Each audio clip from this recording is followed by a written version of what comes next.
Naneny fanahy masina, zay mpanolotsaina endry, mana masina anay Andriamanitro, ary raiso mba voninahitra ho irery ihany, ny asa fanompona zay tanterahanay amin'ity ora sy fotoana ity. Fa amin'ny anaranao Jesy-Kristy Tomponay, no hanononanay sy angatanay izany vavaka izany. Amen. Miara-mipetraka isika riavana. Riavana malala rehetra ao amin'ny Tompo, andeha iarahantsika miaino ny teny manambara ny sitrapon'Andriamanitra araka ny voalaza ny tenin'Andriamanitra hoe: fa aleo manao izao raha sitrapon'ny Tompo ka velona izahay, dia ataonay izao na izany. Fa izao dia mirehare amin'ny fahasahinareo ianareo, ratsy ny fiharehanareo toy izany, koa izay mahalala hanao soa nefa tsy manao, dia eloka ho azy izany. Sambatra ny mahitsy lalana zay mandeha araka ny lalan'i Jehova, sambatra zay mitandrina ny teny vavolombelony ka mitady azy amin'ny fo rehetra. Amen.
Ny sitrapon'Andriamanitra zay nambarany tamintsika dia mahatsiaro tena fa tsy nahatanteraka izany isika, ko andeha isika rehetra riavana iaraka ifona eo anatrehan'ny Tompontsika amin'ny alalan'izao tolombavaka fifonana izao.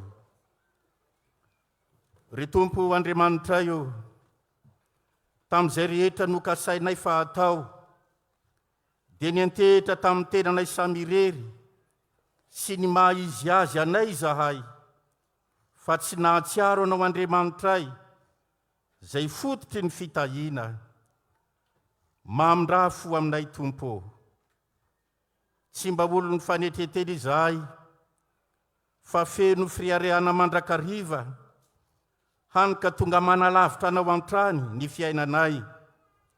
Mamela ny elokay Tompo, mianjaanja teo anatrehanao koa ny amin'ny fitiavan-tenanay, ka lavitra anay ny fanaovantsoa am-piarabelona aminay. Koa iantrao re izahay, fa mpanota tsy mendrika anoloana ny fahamasinanao. Diovy izay Andriamanitro eo anatrehan'ny fahalotonay sy ny tsy fahatanterahanay, ary amin'ny anaran'i Jesoa lay nanambara fa tsy tonga avy antso ny marina fa ny mpanota mibebaka no hanononanay sy angatanay izany vavaka izany. Amen.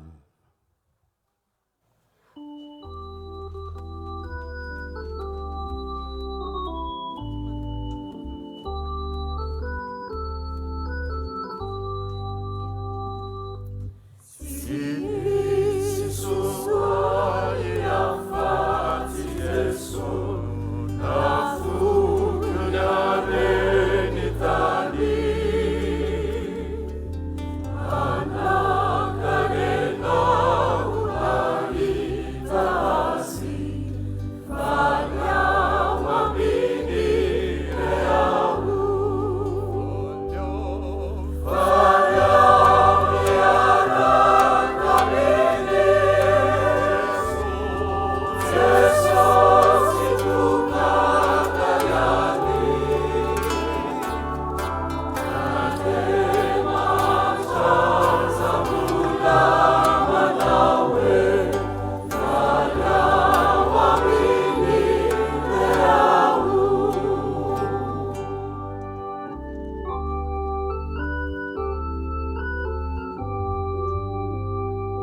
Andriamanitra ivavahantsika riavana dia Andriamanitra fitiavana, ko andesika rehetra hiara-mitsangana ndray am-pifaliana sy amin'ny fanantenana ny amin'ny famelan-keloka izay omeny Tompo antsika riavana.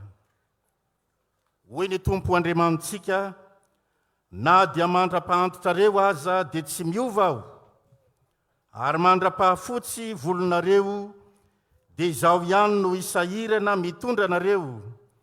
Izaho no nanao, ka izaho ihany no hitrotro, eny izaho nitondra sy hanafaka, lehibe ny finonao, tongava aminao araka izay irinao.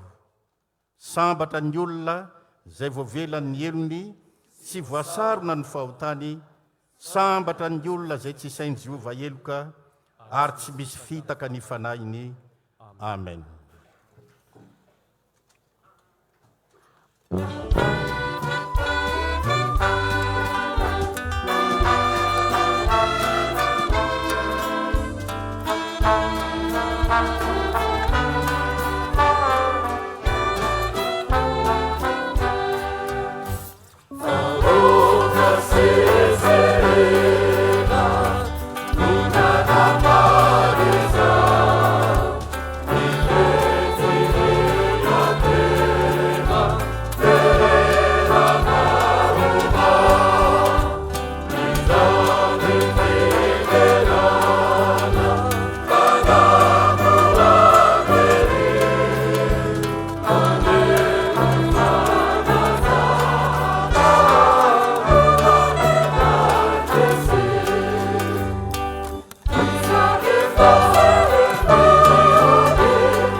Isika riavana hiaraka anaiky sy hanambara ny fanekempinoana apôstôlika izay resantsika amin'ny fiangonana maneran'izao tontolo izao manao hoe mino an'Andriamanitra raitsy toa mpanao lanitra sy ny tany aho, ary mino an' Jésus-Christ zanan'ilay tokana tompontsika izay torotoronona tamin'ny fanahy masina, nateraky Marie Virgine, mijaly raha nampaka ny Pontius Pilato, nongona tamin'ny hazo fijaliana, maty kana lehibe, midina tany ny fiainantsika, nitsangana tamin'ny maty tamin'ny andro fahatelo, miakatra ho any an-danitra, mipetraka avy any ny haviny tsara ny velona sy ny maty, mino ny fanahy masina, fiangonana masina maniry an'izao tontolo izao, fiongona l'olona masina, famelan-keloka, fitsanganany tena amin'ny maty, ary ny fiainana mandrakizay. Amen. Petraka isika riavana.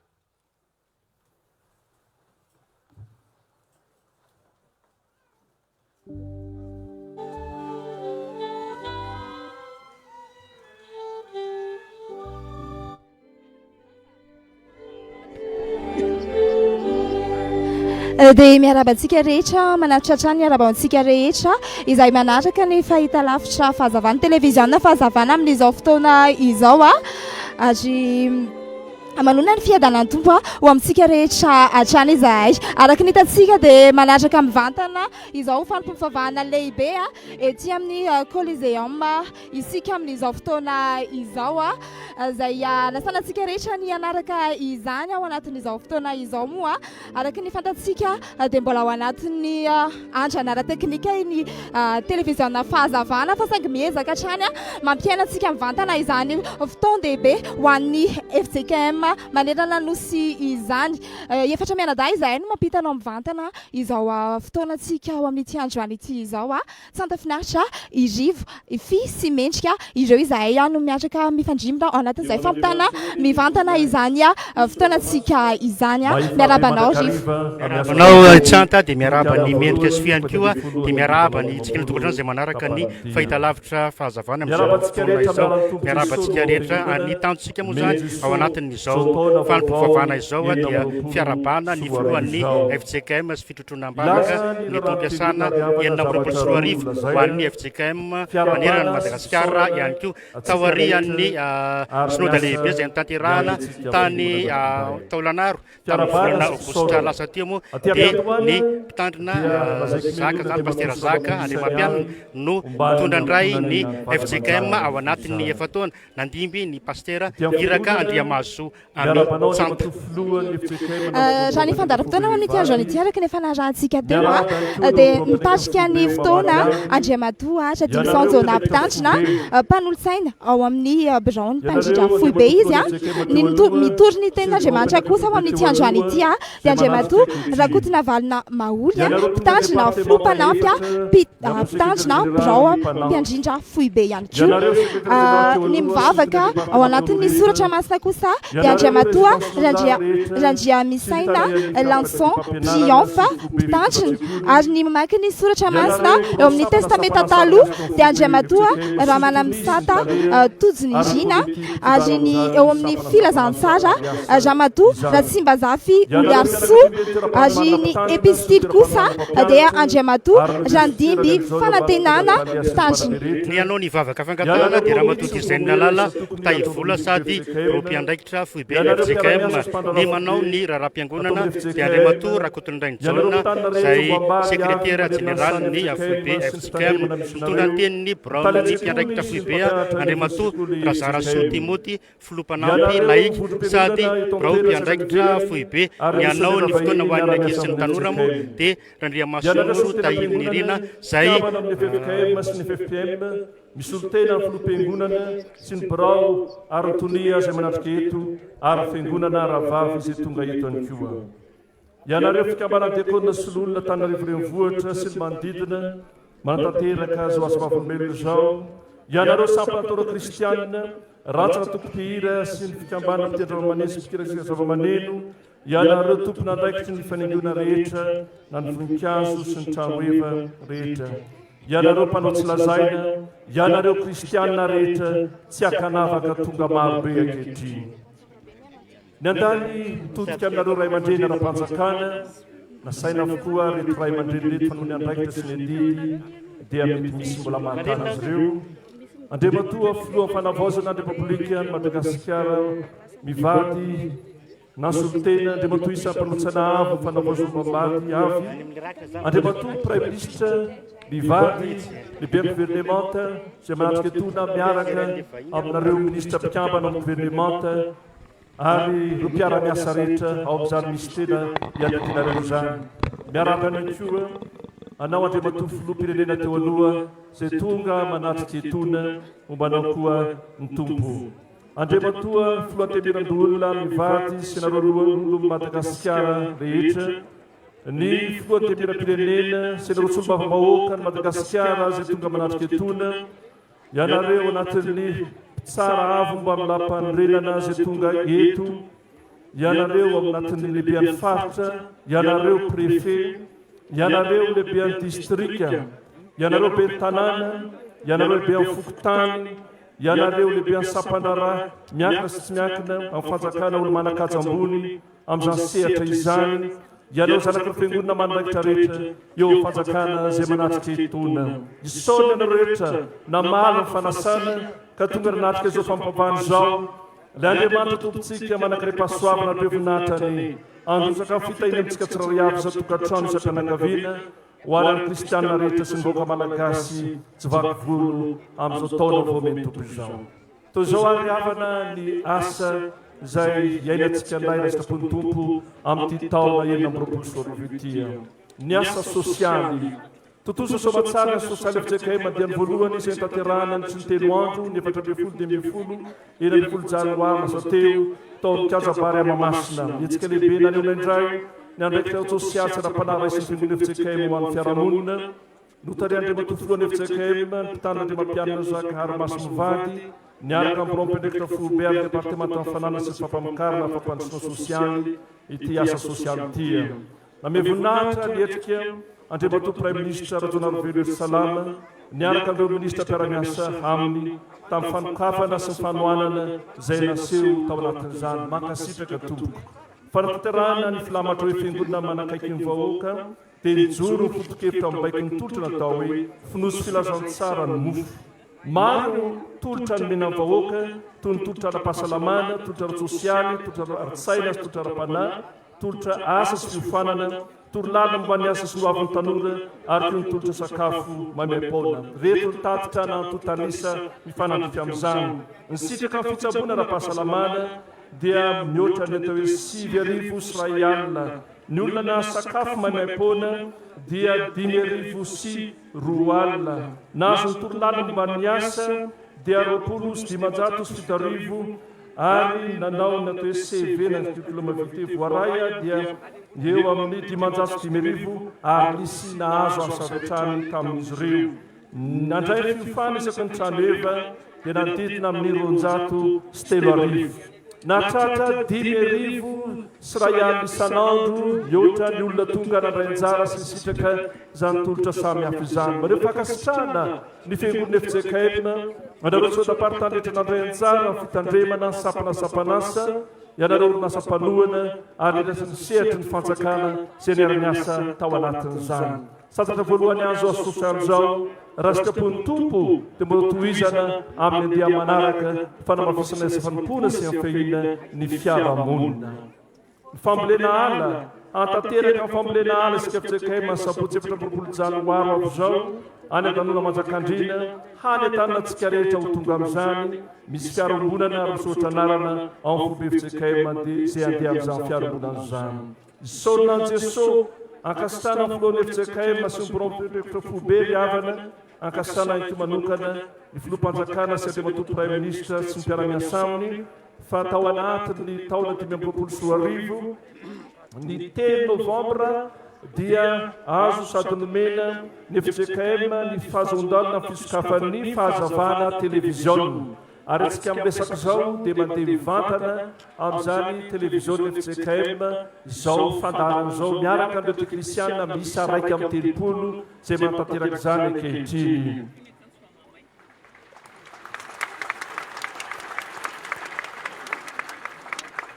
manaraka izany koa ry havana dia azo sy nomena ny FJKM koa ny fahazahondalana ny atsotsika autorisation interministérielle ny loharano aina izay afahantsika mivarotra ara-dalàna amin'ny toerana rehetra ireo zanatsika amin'ny toeram-panomanana mpitandrina ny nivarotra izany ankehitriny ho fanoanatsika azy ireo sy mifamaran'izy ireo ny fianarana ny toeram-panomanana mpitandrina ny fivirina sy ny fanofanana fiviriny mpendraikitra FTV larina faharoa tanterahana amin'ny 12 ka hatramin'ny 20 aprily ho avy zao ary larina fahatelo amin'ny fiviriny mpendraikitra FTV dia ny 14 ka hatramin'ny 20 oktobra amin'ity taona ity fifampiarahabana mivady eo amin'izany FJKM dia 20 ka hatramin'ny 20 aogositra 2024 ny fiofana sy fiviriny rahana président synodale rehetra sy ny tonisy ny talea tariany mpendraikitra FTV ao tanterahana amin'ny 20 raiky amin'ny 20 janoary avy zao amin'ny université Ravelonjaona reto ny fiaonam-bea Ny Fanompoampivavahana FJKM dia tanterahana fito amby roapolo ka hatramin'ny iraika amby telopolo Mey amby roapolo sy arivo eto Antananarivo. Ny sampana Dorcas Fobe ny fito ka hatramin'ny 9 Aogositra amby roapolo sy arivo any Fianaratsoa na Sotapartany Matritrasoa. Ny sampana Mpanazava Stily dia 12 ka hatramin'ny 20 Aogositra enina amby roapolo sy arivo amin'ny Sotapartany Ambatondrazaka Vaovao. Ny sampana fivononana laika dia 9 amby roapolo ka hatramin'ny 20 Aogositra enina amby roapolo sy arivo tanterahana ny Antsirabe andefina Atsimina Akaratra Miaradia. Ny sampana Toro Kristiana 9 amby roapolo ka hatramin'ny 30 Aogositra enina amby roapolo sy arivo any Nosbeville Sotapartany faritany voalohany Atsiranana. Ny fanofanana ny dekorona solonina dia tanterahana isaky ny Sotapartany. Ny sampana sasa fitona filazantsara anateraka amin'ny fambolena ala any Andranohitra Kazobe ny 7 Febroary enina amby roapolo sy arivo ary ny fanofanana nasionaly amin'ny tafika masa sy ny asa atsika dia ny 7 amby roapolo sy 9 amby roapolo Aprily ho avy zao. Komity fampianarana ny teolojika dia manatanteraka amin'ny fivilian'ny mpampianatra rehetra ao toeram-panomanana manerana ny sany FJKM sy ny KFT ny 7 amby folo roapolo raika amby roapolo Janoary ho avy zao ao amin'ny toeram-panomanana Ambatonakanga. Ny trano prity FJKM mankalaza amin'ny faran'izao taona ka ny raika amby roapolo Jona ho avy zao amin'ny ora sasany ny tanterahana ny ivony izany fampivavahana sy fankilazan'Andriamanitra izany. Raika amby roapolo Novambra enina amby roapolo sy arivo famaranana ny Jobely faha-roanjato taona. Avy amin'ny fikambanan'ny vehivavy mpitandrina izy ny fiampiarahabana tratrany taona vaovao enina amby roapolo sy arivo ny Lasinainy rampitso izany 9 Janoary enina amby roapolo sy arivo amin'ny 7 Ramaraina ny FJKM Kartovorobe famonjena ny filohan'ny FJKM nitondra ny afatr'Andriamanitra amin'ny fotoana io. Avy amin'ny Dorcas Fobe isy ny laselatra amin'ny FJKM Nalamahitsy ny 2 amby roapolo Janoary ho avy zao ary fankalazan'ny andro vehivavy dia atao sabotsy 7 Marsa enina amby roapolo sy arivo amin'ny FJKM Andranoarivo Fahasoavana. Komity ny fiainam-pianakaviana efa vita rehefa mivoaka amin'ny boky misy ny torotesy ny fampianarana mandritry ny herinandro ny fianakaviana ny 7 ka hatramin'ny 17 Febroary enina amby roapolo sy arivo efa mivarotra izany aty an-toerana ary afaka jifaina ny FFP ao amin'ny Fobe FJKM izay tsy afaka mandray izany aty an-toerana. Avy amin'ny sefala Fobe noho ny 17 taona ny sefala dia isy ny fifampiofana ho andreo katekista mpiandry ampitoteny manerana ny FJKM amin'ity taona ity. L'Université Réalisation FJKM efa misokatra ny Master Agronomia ary mbola mitohy ny fandraisana anjara mampianatra amin'ny L1 izany na licence sy ny Master anasana antsika rehetra izany. Avy amin'ny FFKM anitolakandro riavana anasantsika fiangonana FJKM ny afampivavahana izay tanterahana ao amin'ny hekara katedraly Andohalo amin'ny teroa tolakandro famindram-pitantanana amin'ny filoam-piangonana FJKM ary fanokafana ny herinandro fiaraha-mivavaka arivo ny 15 taona ny FJKM izany. Rehefa mifarana ny fifampimpivavahana dia andray aman-dreny ty anoloana ny voka-meloa arandro manam-pahefana ara-panjakana sy ndray aman-drenitsika ao am-piangonana ary ezana tsy isy ny fifampisehana eny amin'ny toerana izay varavary voantsika dia mba manaraka tsara tsika fandamina taon'ny dekona toy ny fanaontsika ny am-piangonana raha azo atao dia mandesaka ny toerana misy anareo izany. Rakitra roa no ataontsika mandrizao fampivavahana izao ka ny rakitra voalohany atolotra ny ray aman-dreny filohan'ny FJKM ary ny rakitra faharoa ho fanohanana sy fandanina tamin'izao fampivavahana izao ho an'Andriamanitra reny ny voninahitra.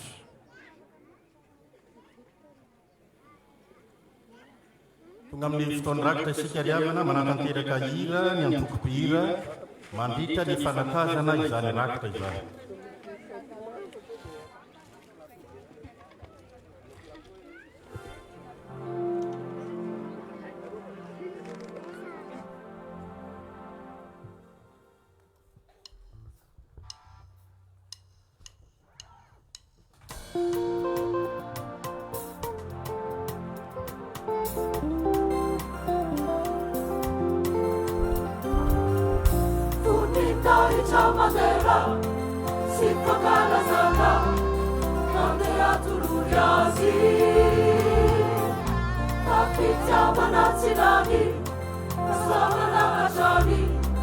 tumbulumenyana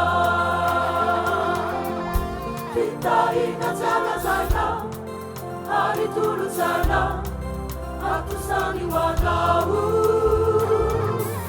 tiano izany izano tsaro matoiana toizao teno Jesu Kristy Domini zavatra rehetra nasehony tenanao fianarana miasa tsara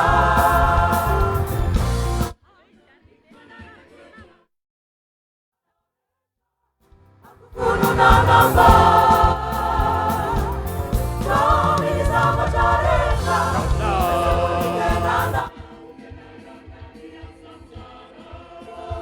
araky ny hitantsika amin'izao fotoana izao dia ao anatin'ny rakitra isika dia enitsika ny ambadika any ny FJKM no manentana izao fotoana izao mitarika atsika ao anatin'ny hira ny FTV-AFiFaB ihany koa no mitarika atsika ao anatin'ny fitendrena ny zava-maneno izay enitsika mahafinaritra izany efa vita izay ny tapa-potoana voalohany amin'izao Fanompoampivavahana izao hitramin'ny tapa-potoana faharoa isika rehefa avy eo dia hianka tanteraka ao anatin'ny fiainona ny afatra avy amin'ny tenin'Andriamanitra izany miverina eto amina rehetra izay rehefa avy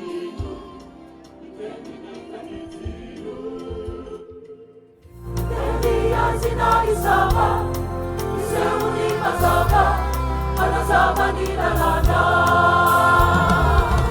Domini zavatra rehetra naseuni tenana utenarana miasa tsara Tanani fanana tetra sisamumanao rehetra makukununanamba Domini zavatra rehetra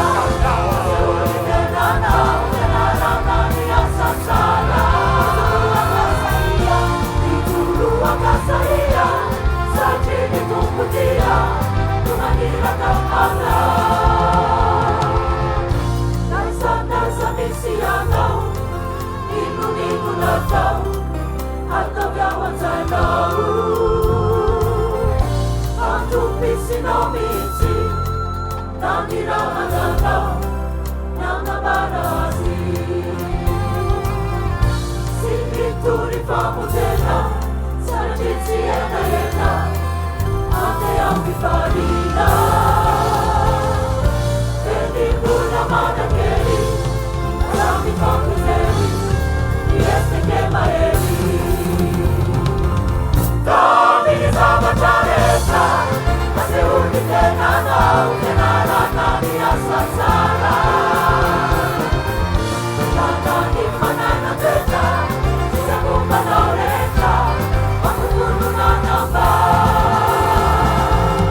Domini zavatra rehetra Nasehony tenanao Fianarana miasa tsara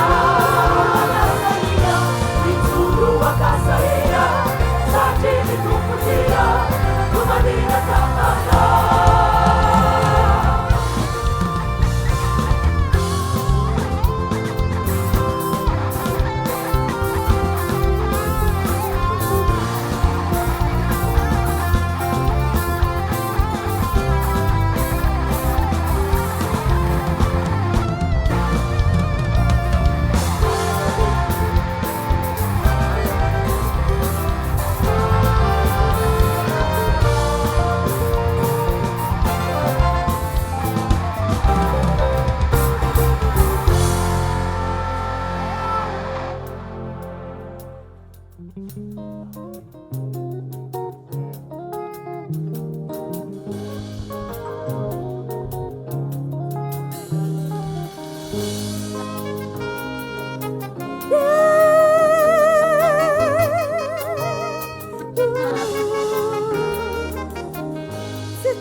Jesus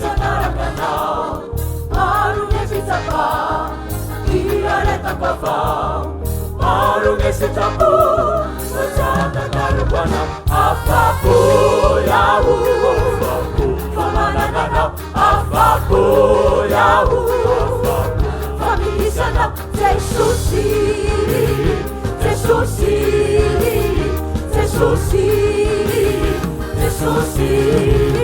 Afapu yahu Famanagana Afapu yahu Familisana Jésus-Christ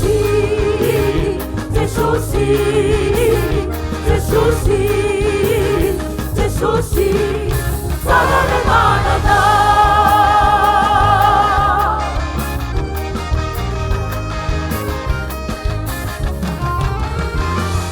Marungi fauria mamereti Fange mananga nawe mananga fanatena Naminge sarute kame bokenge faizanao Naminge bizi Baina mananga nao Jésus-Christ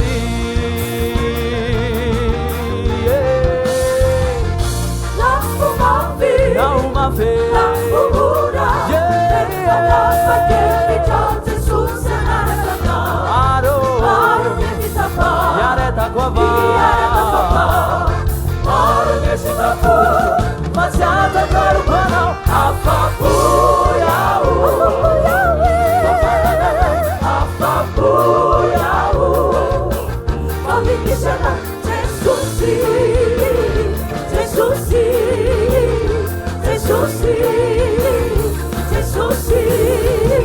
Afapu yahu Famanagana Afapu yahu Familisana Jésus-Christ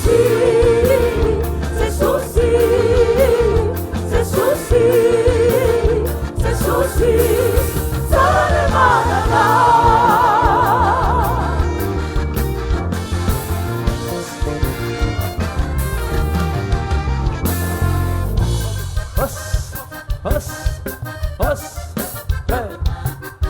Andeway now. Deixa o voro mapa pro anal.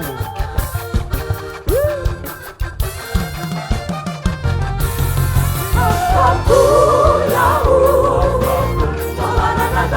afapu yahu, familisana Jésus-Christ.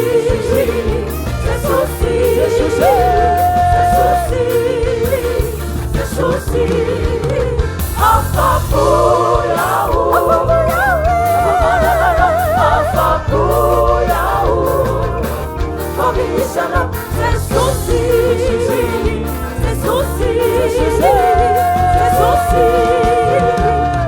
Jésus-Christ, salale manana.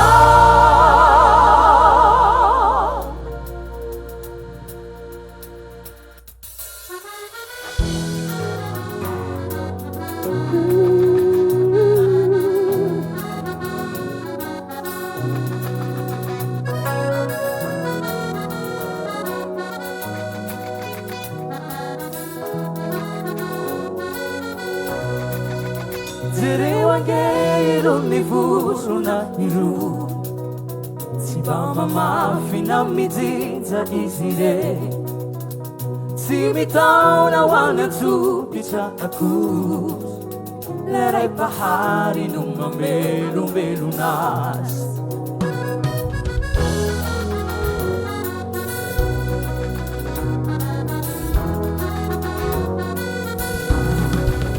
Telewange irunibu runa iru Mama finamiti taizire Sipitauna wanga tu wichakaku Naran bahari numa belu na Hasamanai, hasamanai Namisai mupamu panabere Hamabe, hasamanai Selalu canggih negara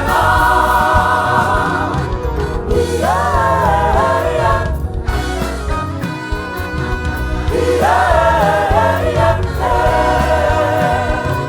Oh iya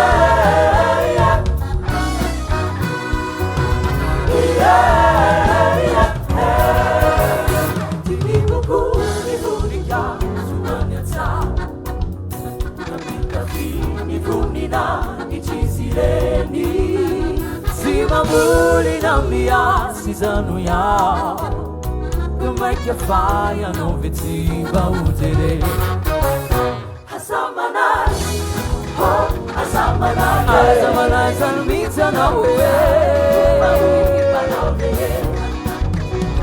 avakwe azamanake lotralami zamire nandeana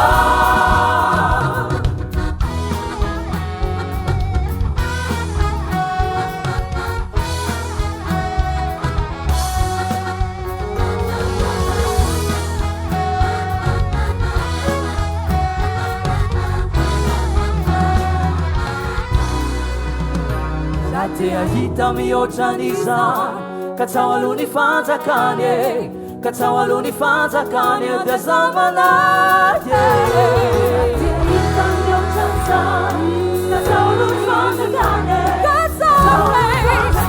dia zamanay azamanana amizao hoanareo na amizao sotonareo ena zamanana amizao tafinareo fanjakan'Andriamanitra sy mifamarinana aloha e azamanay azamanay zany anao avabe azamanay lotralami jamire nandeana azamanay namizali gumbagumbanao avaku azamanay azamanaye lotralami jamire nandeana avakwami azamanaye azamanaye lotralami jamire nandeana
Fanompoampivavahana FJKM Coliseum Atsitsika izao ianao amin'izao fotoana izao fantasifia no miaraka aminao anatin'izao fampianavana izao amin'izao fotoana izao.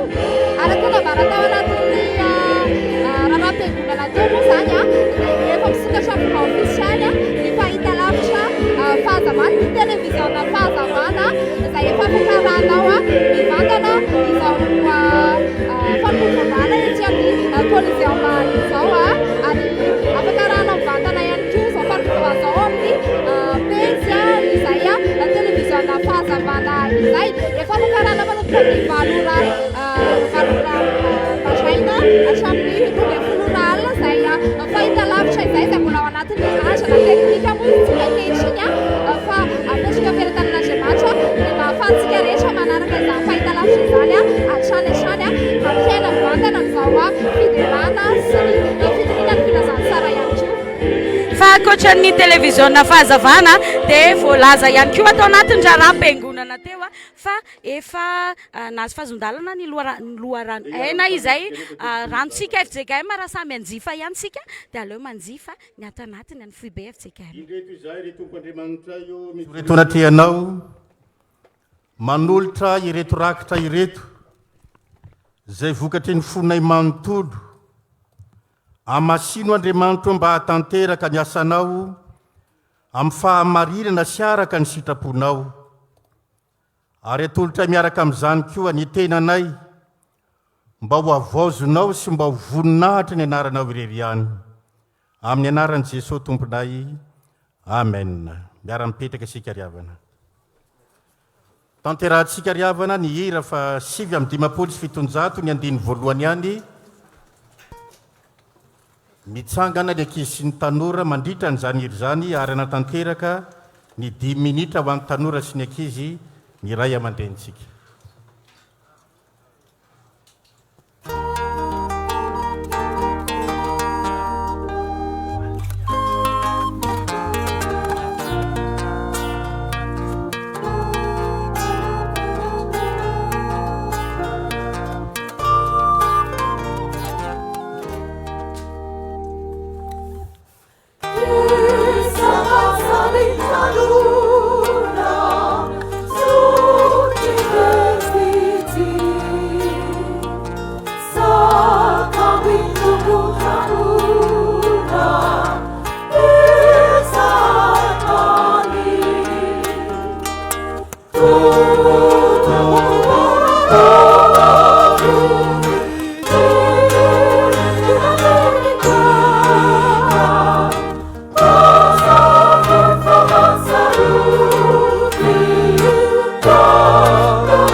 Tsika araka izy raha tsy efa vita ny vavaka iaraka ivavaka isika. Jesosy misaotra anao zay satria mbola menao fotoana afaka mien'ny teninao ankehitriny. Fona aminao zay Jesosy satria amin'ny mahakizy sy tanoranay dia matetika izay manao zavatra tsy araka ny sitraponao. Mamindrafo aminay Jesosy mamelany elokay dia ampio zahay atoky anao mandrakariva satria tsisy zava mahagaga zay tsy hainao atao. Aminaranao Jesosy no entinay maniry sy mangataka izany vavaka izany. Amen. Petraka isika araka izy. Tenin'Andriamanitra izay angalantsika afatra foy androany raka izy dia araka ny Matio. Matio toko 7:20 andininy 2:20 tapany farany. Matio toko 7:20 andininy 2:20 tapany farany.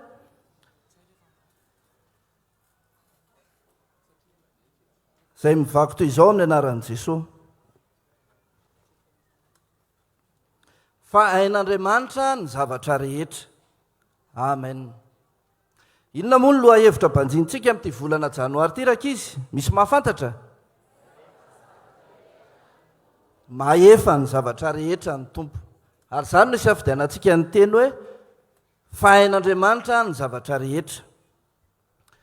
Nareo ve raka izy nisy fotoana mba natahotra teo amin'ny fiainana? Misy zavatra mampatahotra. mety hoe matahotra maizina zao zao ny andro fa avaratra rehefa misy tselatra nakotroka dia matahotra mety matahotra ve nareo androantsika dia iresaka namana akaiky an' Jesosy dia ny mpianany na dia teo anilan'i Jesosy ary izy ireo a dia nisy fotoana tena natahotra ndray ariva raiky izy a dia nytenenin'i Jesosy izy ireo a hoeny ampitan'ny rano dia niakatra tao anaty sambo kely Jesosy a efa vizana be izy satria nandritra ny tontolo andro izy a dia nampianatra sy nitory teny ka natory a teo an-damosin'ny sambo kely izy a teo ambony ondana tampoka teo anefa dia nisy tafio-drivotra mafy be ary mafy be ny ondan-dranomasina ka nitsofoka tao anatin'ny sambo keliny zareo a ary natahotra mafy ny mpianatra satria efa iletika ny sambo natahotra ny mpianatra ary tena niorooro kanefa Jesosy mbola natory ihany izy nikikika amin'izay ny mpianatra namoa azy tompo tsy mampaninona anao va zao fahafatesana izao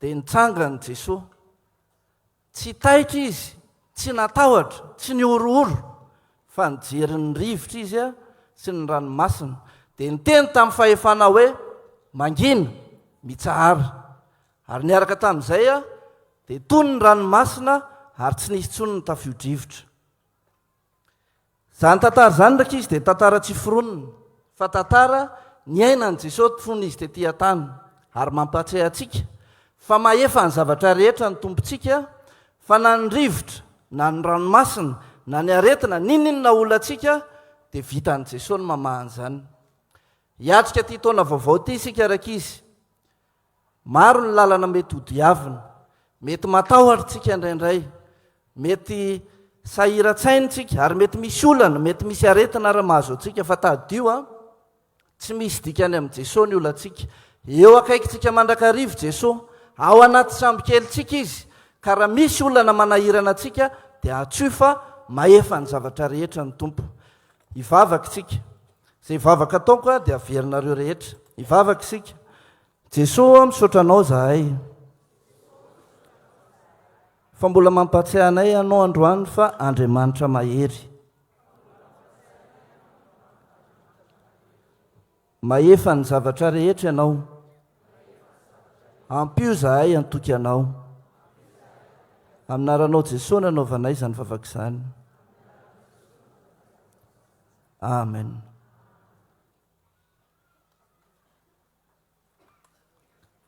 ny hira fa 500 andiny voalohany sy ny faharoa ao arinan'izay avakina vetrany ny teny soratra masina mialoavan'ny vavaka riavana Amen.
mivavaka sika ry havana.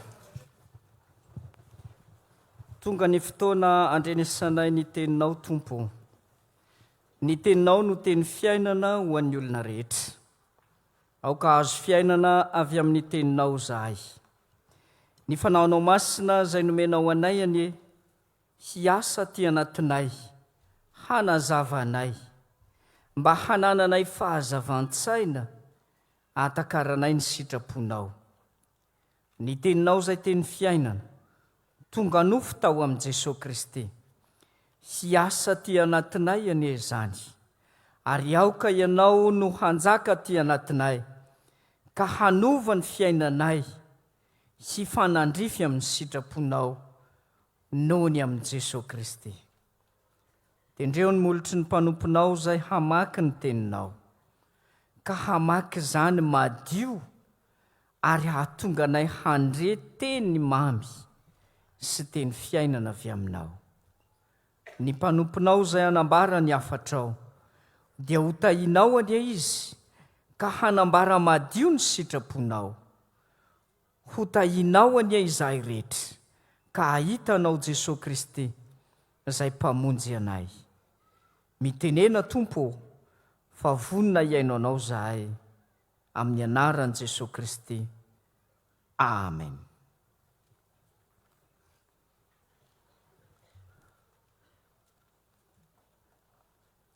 Amaky ny soratra masina isika ry havana, sokafin'ny baibolinareo araka ny Genesisy 2:20. Genesisy 2:20 ny andininy 7 hatramin'ny andininy 5. Genesisy 2:20 ny andininy 7 hatramin'ny andininy 5.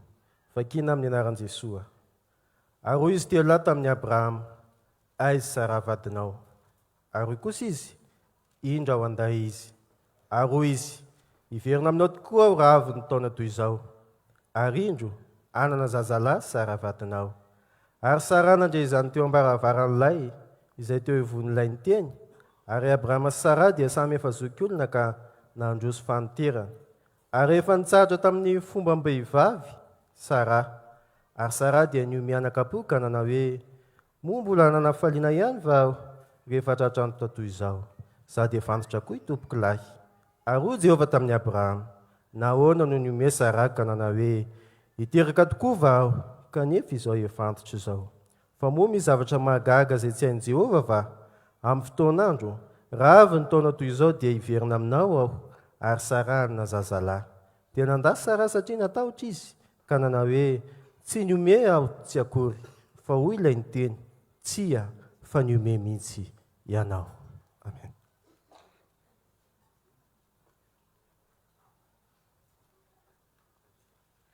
Filazantsara araka Mark 7, raisina eo amin'ny 7, faranana eo amin'ny 12.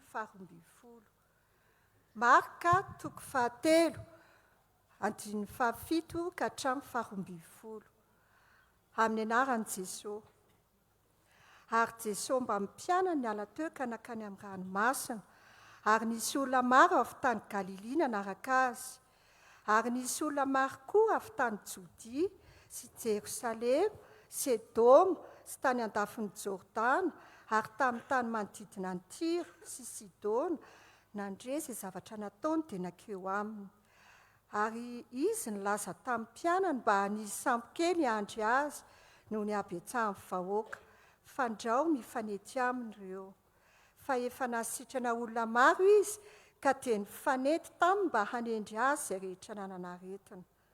Ary ny fanahy maloto raha nahita azy, dia niakohaka teo anatreny ka niantso hoe, ianao no zanak'Andriamanitra. Ary nandrara azy mafy izy, tsy hanao izay ahafantarana azy.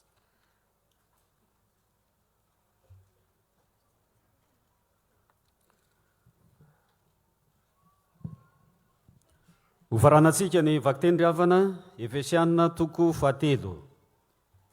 Efesianina 7 ny andininy 9 hatramin'ny 17. Efesianina 7 ny andininy 9 hatramin'ny 17. Vakina amin'ny anaran'i Jesosy. Eny izao zay kely noho ny kely indrindra amin'ny olona masina rehetra, no nomena izao fahasoavana izao dia nitory amin'ny jentilisa ny arian'i Kristy tsy hita lany ary ny hampahazava ny olona rehetra mba hahalalany izay fitondrana ny zava-miafina dia le voafina hatramin'ny nanaovana izao tontolo izao tao amin'Andriamanitra izay nanao ny zavatra rehetra mba hampahafantarina ireo fanapahana sy fahefana any an-danitra amin'izao ankehitriny izao ny mahamaro samihafa ny fahendren'Andriamanitra amin'ny fitondrany ny fiangonana araka ny fikasana hatr'izay izay nataony tao amin'ny Kristy Jesosy tompontsika izay ananantsika fahasahiana sy fanatonana amin'ny fahatokina noho ny amin'ny finoana azy koa izany no angatahako aminareo mba tsy ho ketraka amin'ny fahoriko ho anareo fa voninahitrareo izany.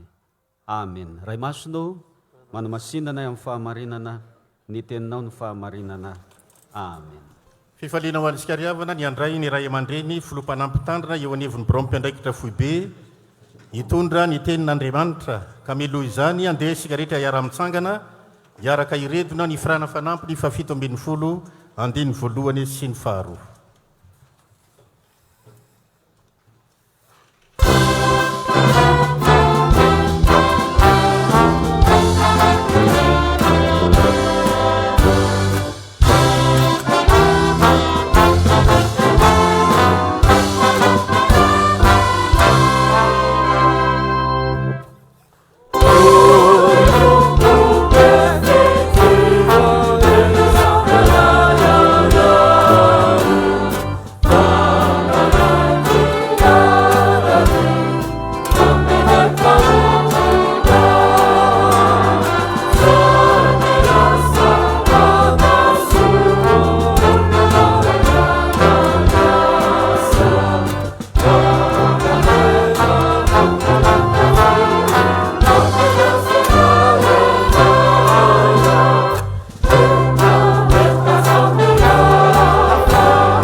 Amin'ny feno fifaliana riavana no iarabanantsika fianakaviben'ny fiangonana Jésus-Christ eto Madagaskar tafaona amin'ny ity ora sy fotoana ity alahady 27 Janoary fotoana manokana ifampiarabantsika sy ifampirary soa kanefa koa indrindra fotoana izay iarabantsika ny ray aman-drenitsika ny filohan'ny FJKM mivady sy ny ankonany dia miarahaba izay président mety tain'Andriamanitra irra dia miarahaba anareo amin'ny anaran'i Jésus-Christ tompo ao anareo zanany tain'Andriamanitra itiaka mafy tsika ireo no fiarabana mbola ho avy amin'ny rehefa avy eo dia miarahaba moa zany dia miarahaba manokana ihany koa reto mpitondra fanjakana tafaraka amintsika reto izay nitendren'ny tompo iandraikitra ny asa fitondrana ny raharaham-pirenena dia manonona fiadanan'i Jesosy aminareo ry havako. Ny soatra masina ifampariantsika rehefa koa malala ny ankatsika ny toroteny dia ny bokin'ny Genesisy toko 9:20 ny 4:4. Genesisy toko 9:20 ny 4:4 arak'izay perikiopa voalahatra novakina teo ihany amin'ny anaran'i Jesosy. Fa moa misy zavatra mahagaga izay tsy hainy Jehovah va. Fa moa misy zavatra mahagaga izay tsy hainy Jehovah va. Misy aditsora masina mitovitovy amin'izany izay voalahatra tamin'ny 10 minitra teo. Misy zavatra tsy hain'Andriamanitra va, hain'Andriamanitra va ny zavatra rehetra. Ity teny ity dia tenin'Andriamanitra, tenin'ilay anjely tamin'ny Abrahama sy Sara. No hoe iza ihany tsy maheno e. Kisaka kely. Maheno Dahoary. Hoe tsika hoe ity teny ity dia teny izay nampitona n'Andriamanitra manokana any Abrahama sy Sara. Ao anatin'ny fisalasalana be Sara tamin'ny fotoan'io no ny tenenan'ny tompona hoe mo misy fahagagana, misy zava-mahagaga tsy hainy Jehovah va. Amin'ny teolojian'i Paoly sy ny teolojian'ny Hebreo dia hafa be ny anazavana an'izy io. Asehon'izy io hoe ilay kibony Sara tsy niteraka iny zany dia noariny amin'ny hoe fitsanganany tena maty. Hoe amin'ny fotoan'io dia toy ny faminaniana ny avian'i Jesosy izy io no hoe ho ny epistilo an'ny Hebreo hoe maneho ny fitsanganany tompo tamin'ny maty, fandresena ny fahafatesana io vanim-potoana io. Fa andehantsika anaraka ny teny Martin Luther amin'ity indray maka ity. Ho Martin Luther manao hoe rehefa manazava soratra masina ianao dia izao ny soratra masina ihany manazava ny soratra masina. Ary ny soratra masina manontolo dia manazava ny soratra masina. Ka amin'ny tendininy ity rehefa ko malala zay ampahirezana anao ho afatra taom-baovao, ampahirezana antsika ho afatra hoety mamakivaky ny taona, hoety miasa na eo anivon'ny fiangonana na amin'ny andavanandrontsika na amin'ny fiainantsika manokana. Dia hoy ny tompo, moa misy zavatra mahagaga izay tsy hainy Jehovah va. Ho anareo izay mahay teny Hebreo ny farafakeliny dia izao ilay teny hoe moa misy zavatra mahagaga izay tsy hainy Jehovah va. Ilay zavatra mahagaga dia ilay matoa teny eo dia pala no heviny. Pala asa na avy amin'izay nazahoan'ilay mpivarotra inona moa le retanina reny varotra firavaka, asa na avy amin'izay fa iny mihitsy pala. Dia ilay pala dia ny tany saina amina fomba fitanisa matoa teny hoe ny falina. Tsy tena zava-mahagaga loatra arak'izany ny tena heviny. Eny ny tena hoe zava-mahagaga ihany zany fa ohatrany hoe milaza zavatra mahafinaritra, milaza zavatra tsy ampoizina, milaza zavatra tsy noeritreretina ho tanteraka mihitsy, milaza zavatra sarobana kanefa iva. Zay ny dika ilay teny hoe pala. Raha tany saina matoa teny ny falina hoe io zany azo atao manao hoe mo misy zavatra mahafinaritra anao ve tsy hain'Andriamanitra. Mo misy zavatra izay hampisy fifaliana anao ve être extraordinaire koa ary. Mo ve misy zavatra izay hitondra fifaliana ho anao. Mo ve misy zavatra izay ataontsika koa hoe noeritreretiny saina ka tsy ho tanteraka nefa ho tanteraka. Zay ny dikany io teny io. Te hita zava-mahagaga ve ianao amin'ity taona ity? Te hita zava-mahagaga ataon'Andriamanitra ve ianao? Te hita zavatra mahafinaritra ataon'Andriamanitra ve ianao? Te hita zavatra tsy azo ny saina ho eritreretina ho tanterahina ve ianao fa ho tanteraka? Te hita zavatra izay tsy azo ny saina ho vinavinaina kanefa ho tanteraka ve ianao? Reto misy fanalahidy telo mianjera amin'ny voninkazo. Reto misy fanalahidy telo omenanao. Ny voalohany dia izao, raha mamaky tsara ny tantara eo ianao, dia izao, izay tia hita fahagagana, izay tia hita zavatra mahafinaritra dia izao, diovy ny fo.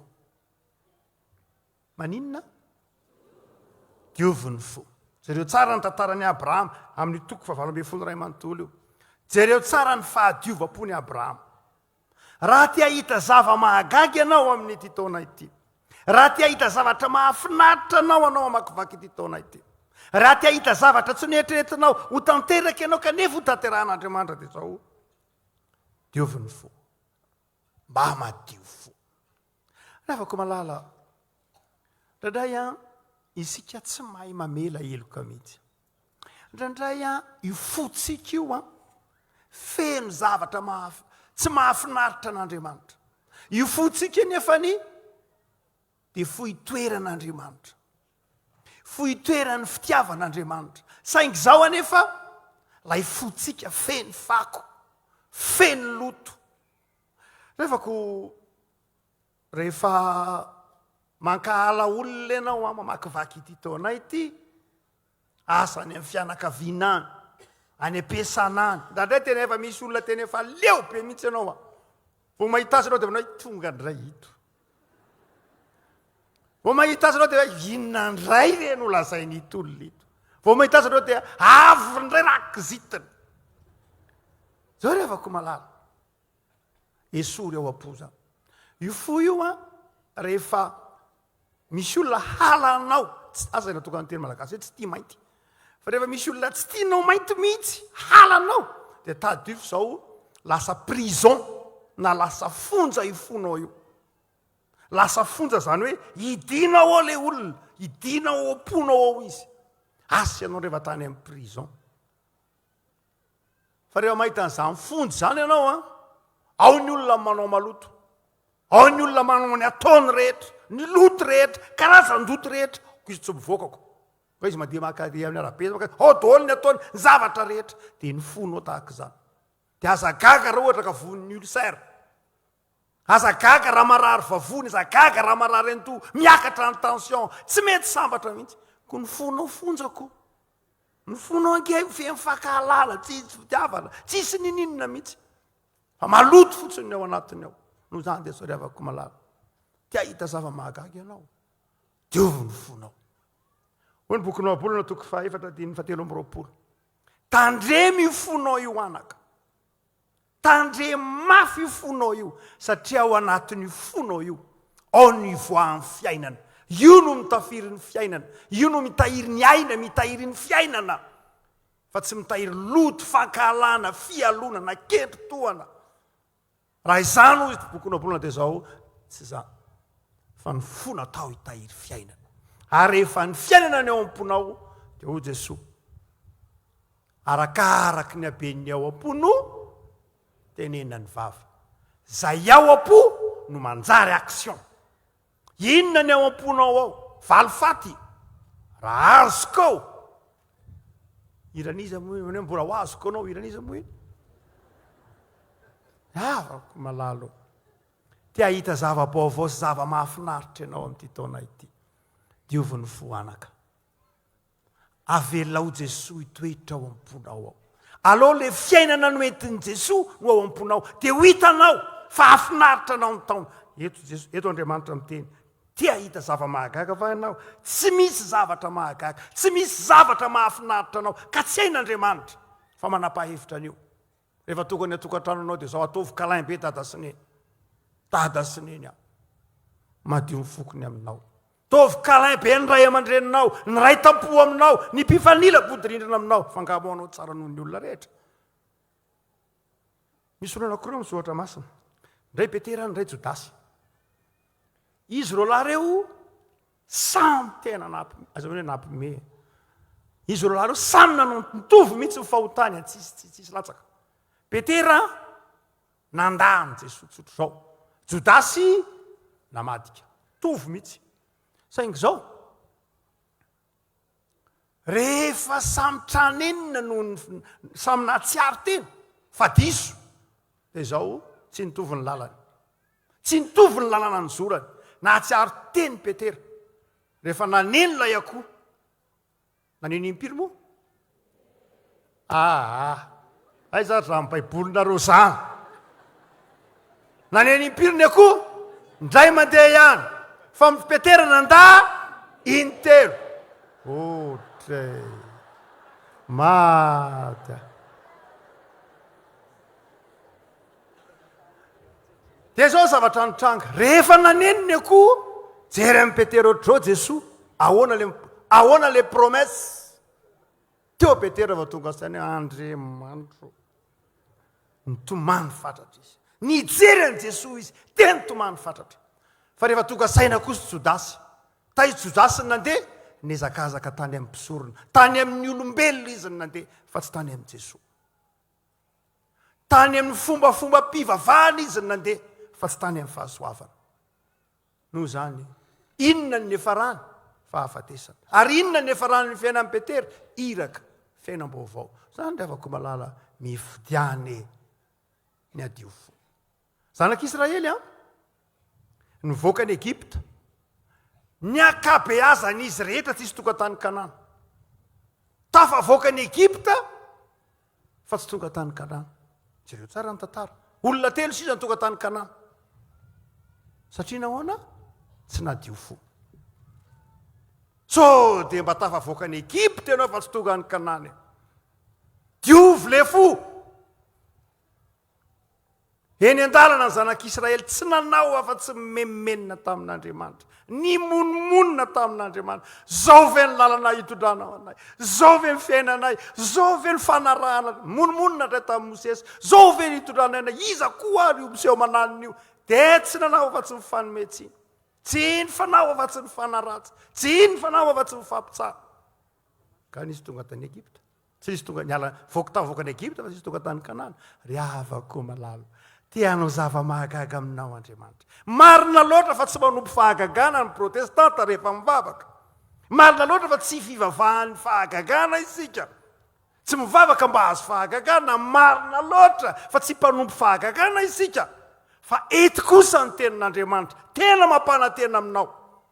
Fa isy zavatra mahafinaritra ataony ny tompo anao. Azon'Andriamanitra atao zany. Ary efa nataony.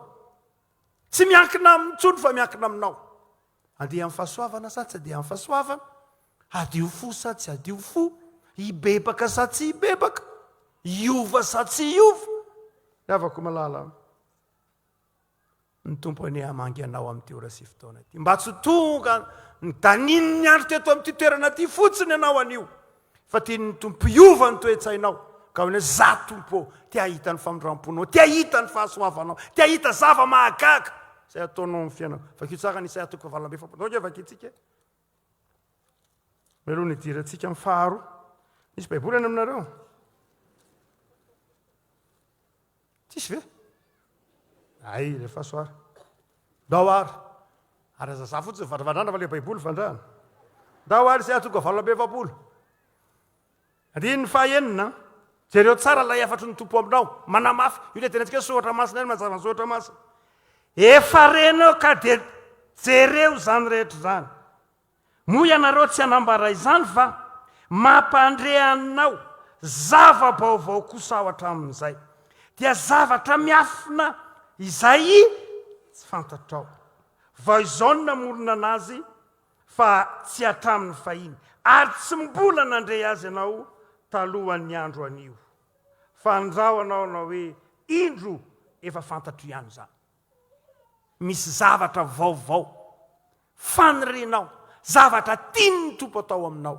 Fa izao dioviny fo anaka, dioviny fo any amin'ny ho avy mpanjininy. Ny zava-dehibe ke rehefa koa malala tsy ny halehibeny ny zavatra tsy nentina ataonao. Jereo ny adalan'ny Petera, jereo ny adalan'ny Paoly. Zany Paoly zany ke olona mampimebe koa toy aminao any. So everinao hoe anjely zany, ny anjehany zany ny fiangonana, inona tsy nataony zany rangahy zany. Eo izy alainy ny akanjona dia ataony dia manatry maso dia mahita Sitoram-bato Stefana dia izy manao croisé les bras eo hoe akory zay. Zany ke nataony Paoly. Raha tsy zany vizy ny terma na hoe raha misy olona mpanoty eto ambonin'ny tany, zany ny lohany. Noho zany ry havako malala, tsy ny habeny tsy nentina ataonao ny zava-dehibe, tsy ny habeny ny fahadisoana ny zava-dehibe, na eo anivonao io, na anivon'ny firenena io, na anivon'ny fiainanao manokana io, na anivon'ny toeram-piasana io, fa ny zava-dehibe ny lalana hitondranao sy ny fanapahan-kevitra hitondra amin'ny ho avy, ho aiza ianao. Zay ny zava-dehibe voalohany. Hoentinao aiza ny tenanao, ao aorian'ny fahatsapanao fa mila miovy ianao, ao aorian'ny fahatsapanao fa mila miovy ianao, dia mitodika izy ianao. Ny Petera nitodika tany amin'i Jesosy izy. Fa vaontaona ry havako malala, ao any amin'i Jesosy. Manome tokety ny tenin'Andriamanitra. Fanao zava-mahagaga izy, fa any amin'ny mpanjina. Faharoa ry havako malala, te hita zava-mahagaga ianao. Dia izao fataro ny tenanao sy ny arena miafina men'Andriamanitra anao. tsy ireo tsara io tantara io eto moa zany sarana dinika ny tenany dia fata ny tenany hoe ohatrany tsy mety tsony a fa izao ry avako malala fataro ny tenanao anazavana io tsika ao amin'ny Matthieu 7:10 dia misy tantara tahaka izao ny fanjakan'Andriamanitra dia tahaka ny arenana fenina tany an-tsaha io zany tamin'izany fotoana zany moa dia zao tamin'ny andro antikité zany tsy mbola nisy banky tamin'izany dia volakotsy papiterizana olona fa nataon'ny olona tamin'ny vanim-potoanany antikité dia zao alain'le siny-tany iny na vilany tany io na siny-tany dia ampidirony eo ny fananana dia ny arena volamena vola fotsy tahaka izany dia rehefa amin'le alina be iny tsisy mahita dia adina dia atao amin'le tanànanao ihany amin'le tany ndray maka nisy olona anankiray sendra nitsangatsangana izy sendra nitsangatsangana atao amin'ity tanin'le olona anankiray Matthieu 7:10 tsika io 7:20 sendra nandeha nitsangatsangana i asa nanao pikiniky izy sanamboly azo tsy fantatra fa izao nianjera indray le voninkazo dia nandeha nitsangatsangana teny izy inona ny zavatra nitranga hita n'ilay arenana fenina ozy manao hoe tena misy arena ato ary rehefa hita n'le arenana fenina kalma tsara izy ohatranao zao dia lasa nadiny dia nafindra ny toerana teo amin'le sa ihany nafindra ny kely fotsiny le izy nadiny dia nafindra ny kely teo dia lasa amizezraka eny amin'le tompon'le sa oko zao fa zay tsehana tsony dada avy ianao zao fa zay tsehana tsony mienjera foana ifapetrao andrana mipetraka oko zao ndana foko zao mienjera foana io dia inona no nitranga lasa iraka any amin'le tompon'ny sa ataty vidiko sahanao io dia ozy le tompon'ny sa hoe eny tianao ave tany io alohan'izay aloha namidiny le ranga daholo mifananany rehetra ividanany en'le sa namidiny daholo Jesosy namidiny daholo mifananany rehetra ka mivady amanjana zany nytery anao ty fa manina namidinao le skotera fa manina namidinao le tômôbila manina namidinao daholo rehetra ty nisy lako azy rehefa aveo izy rakany amin'le tompon'le sa ataty vidiko le sahanao dia le tompon'le sa io ve vidinao ve izany nge zara-tany efa tsisy vidiny tsony io ve io nge zahatra efa lova efa io ve dia tianao ohatrena vidiny zao tsy manina miako anao more eny ary lasan'lay olona le sa bitabitaka le mividy rehefa aveo tsy nangalatra izy raha ohatra ka nalainy le arena dia tonga dia netiny satria hitany mangalatra izy raha izay fa tsy nangalatra izy ara-dalàna mihitsy ny nataony tena ara-dalàna ho Jesosy nafindrany fotsiny le izy dia rehefa aveo mifidiny le izy aveo amin'izay zany alay fisaretsena nahazo n'lay mpivarotra n'le sa nahita ny arena navoakany avy tao dia eritrereto ny azo azy hoe Andriamanitra ino ty nahazo antsika menakavy ino tsy nahazo antsika ohatr'izany ianao ry havako malala ny sa dia ny fiainanao ao aminao io misy arena fa ny olana dia izao ny hafa ny mahita azy ny hafa ny mahita n'io arena ao aminao io ary rehefa tonga ny hafa vidimy mora ianao mora tsy ianao aina avy anao ampiasa amin'ny zaonina avy zaonina kitanao ty akisakisakotry votsy ty machine ty ny hafa ny mahita n'ilay arena ao aminao ao lay voateraka eto ambonin'ny tany ianao dia efa nomen'Andriamanitra anao ny arena velona anao fakeo tsara bokyny Genesis 2:4 ary Andriamanitra namponina ndralehilahy tao amin'ny sa edeny mba hiasa sy hitandrina azy men'Andriamanitra ke zany fa izao nidorororona lehilahy varimbariny farany voaroka tao amin'le sa ry havako malalo ny fiainanao ange io asa io fataro tsara ny tenanao fataro tsara didin'io tsara fa ao aminao ao lay arena na firenena reo ohatr'izany na fiangonana io na inona misy arena ny men'Andriamanitra fa alain'ny olona amin'ny ara-dalàna angely izy tonga fotsiny io ve tsy taty vidinay taty alainay ry havako menty voateraka eto ambonin'ny tany ianao dia efa men'Andriamanitra anao ny arena zay mahasambatra anao saingy zao enao variana alatsinay ny andro tanora ianao eo amin'ny Facebook latsinay, eo tontolonandro, alarby lasa dray mifanaritaka amin'ny Filbert, miaraka amin'ny inona re zany gold blanche, toka dray ny alakamisy lasa dray ary miaraka amin'ny masikita sy ny tsaky, toka ny aiza tsy hitanao ny arena ny hafa hitanao fa ny arenanao tsy hitanao. Avako malala te ahita zava-mahagaga ianao, fatarao amin'i Jesosy ny arenanao, efa nanome anao izy. Aza manao hoe za tsy manana zao ka fatra ho pitsiritra ny any hafa fotsiny hoe raha an'Andriamanitra tena nomenao, tserevo raha anina zao, tserevo ry zareo ary, tserevo ry firenety. Arenao, inona ny tsy nomen'Andriamanitra amin'ny Madagaskar? Inona? Avako malala, fotoana ny fahadiovam-po, fotoana ny fiasana. Farany, te hita zava-mahagaga ianao? Ndao hiasa ary tsy hisaraka amin'ny fiangonana. Ndao hiasa dia tsy hisaraka amin'ny fiangonana. Ao amin'ny Baiboly misy tantara bokin'ny mpanjaka faharoa toko fahaenina. Dia io tantara io izay andininy fito fotsiny, misy tantara tahaka izao. Toka zany Elisa mpaminany, fantatrareo Elisa moa dinamika be zay. Dia Elisa nanana zanaka mpamina, zanaky ny mpaminany toa hoe mpianatra be dia be. Dia reo zanaky Elisa reo, zanaka rapanahany Elisa zany be dia be ny nampianariny tao, ohatrany hoe paster Elisa, tsy maninona na ataonao mopera, tsy maninona na izay lazanao azy eo. Fa nanana zanaka rapanahy be dia be Elisa, tanora be dia be zany teo ambany masony Elisa teo. Dia mitombo isan'andro foana ireo mpianatra Elisa reo, be dia be ny tonga mitombo eo. Nefa rany feno le trano kelin'ny Elisa zany feno. Ao zany tsemboka be ny sasa, mitofatofoka tony sisa, ny andro mafana sisa. Dia niteny amin'ny Elisa, dada be Elisa, tsy atonina tsony le trano e, tsy atonina nay menakavy, tsy re zay mijaly be mihitsy, zay vo hitsaka foana itsy anankiray ity, tsy re ty ataony, mandakandaka be, tery be zay menakavy e, dada be fa aloha zay anao trano. Andao tsika nitatra nyty trano ty. Dia eny ara ho Elisa, dia aona ny sosikevitra ao.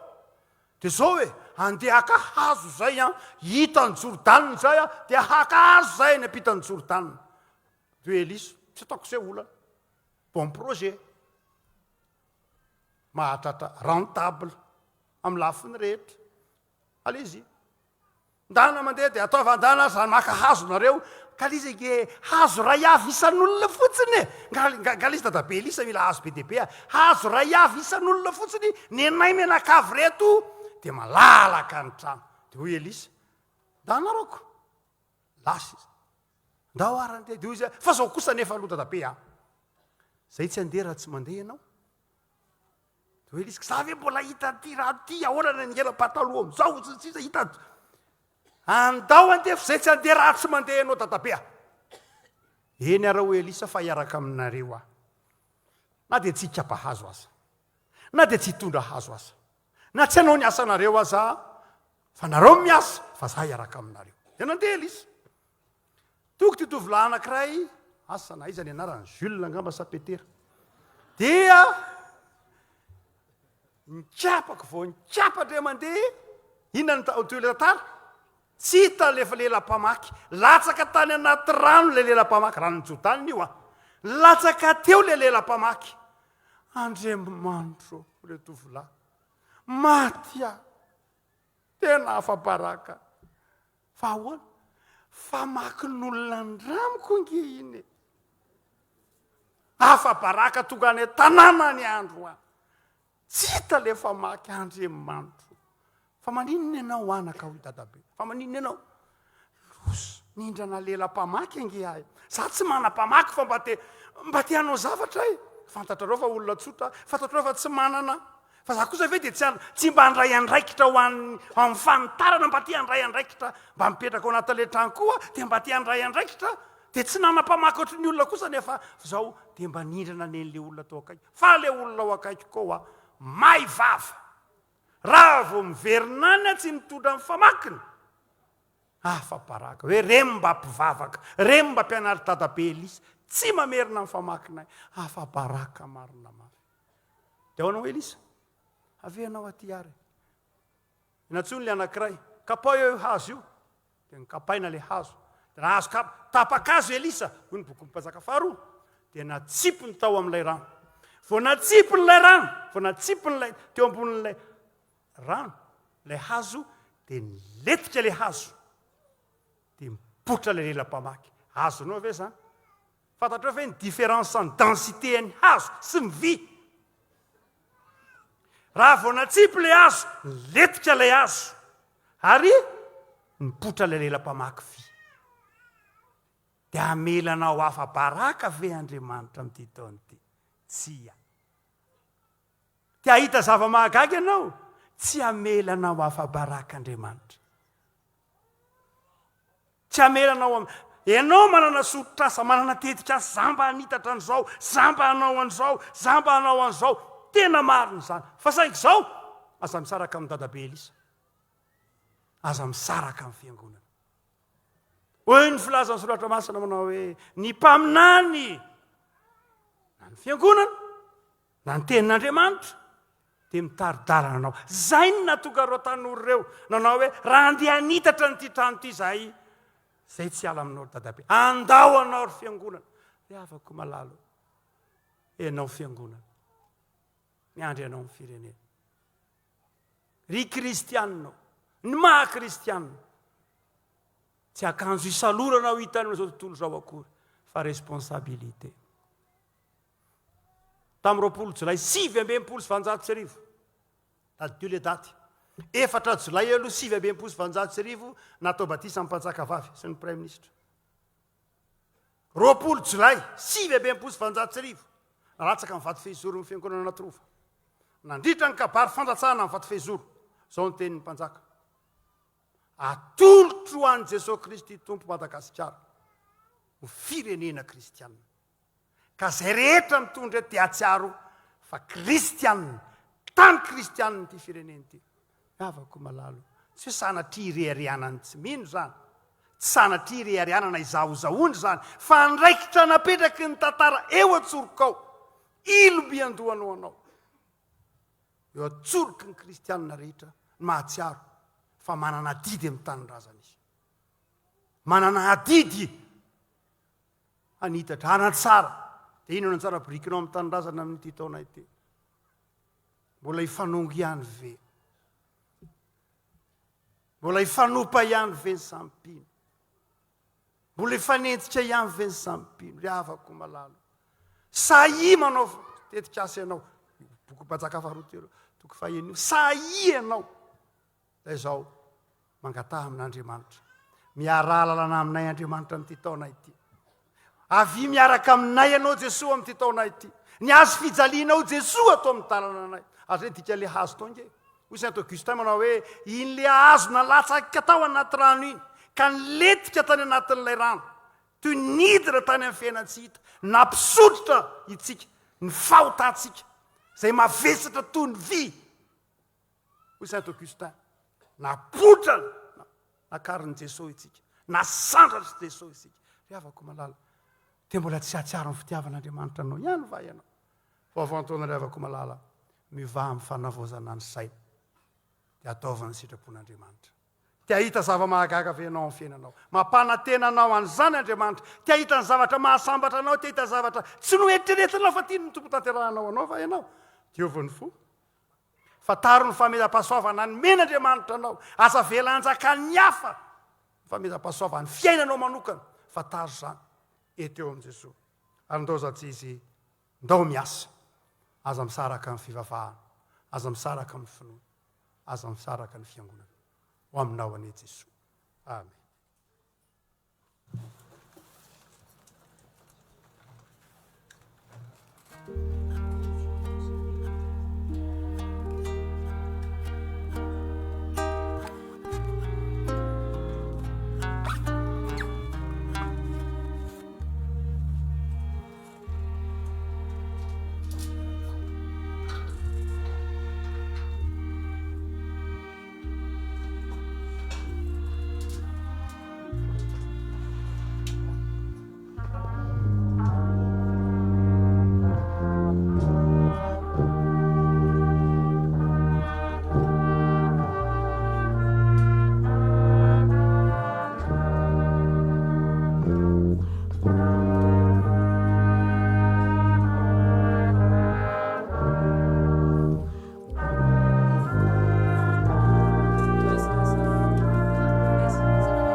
mbola iarivavaka tsika ry havana. Ry Andriamanitra rainay be fitiavana sy feno famindrapo, misaotranao zahay fa mbola miteny aminay ianao, tsy reraka ny mampahery, manarina sy manentana ny fosiny sainay hitodika aminao mandrakariva. Tena te ahita zava-mahagaga ataonao amin'ny fiainanay zay Jesosy, ary dia ankehitriny manome toky anao.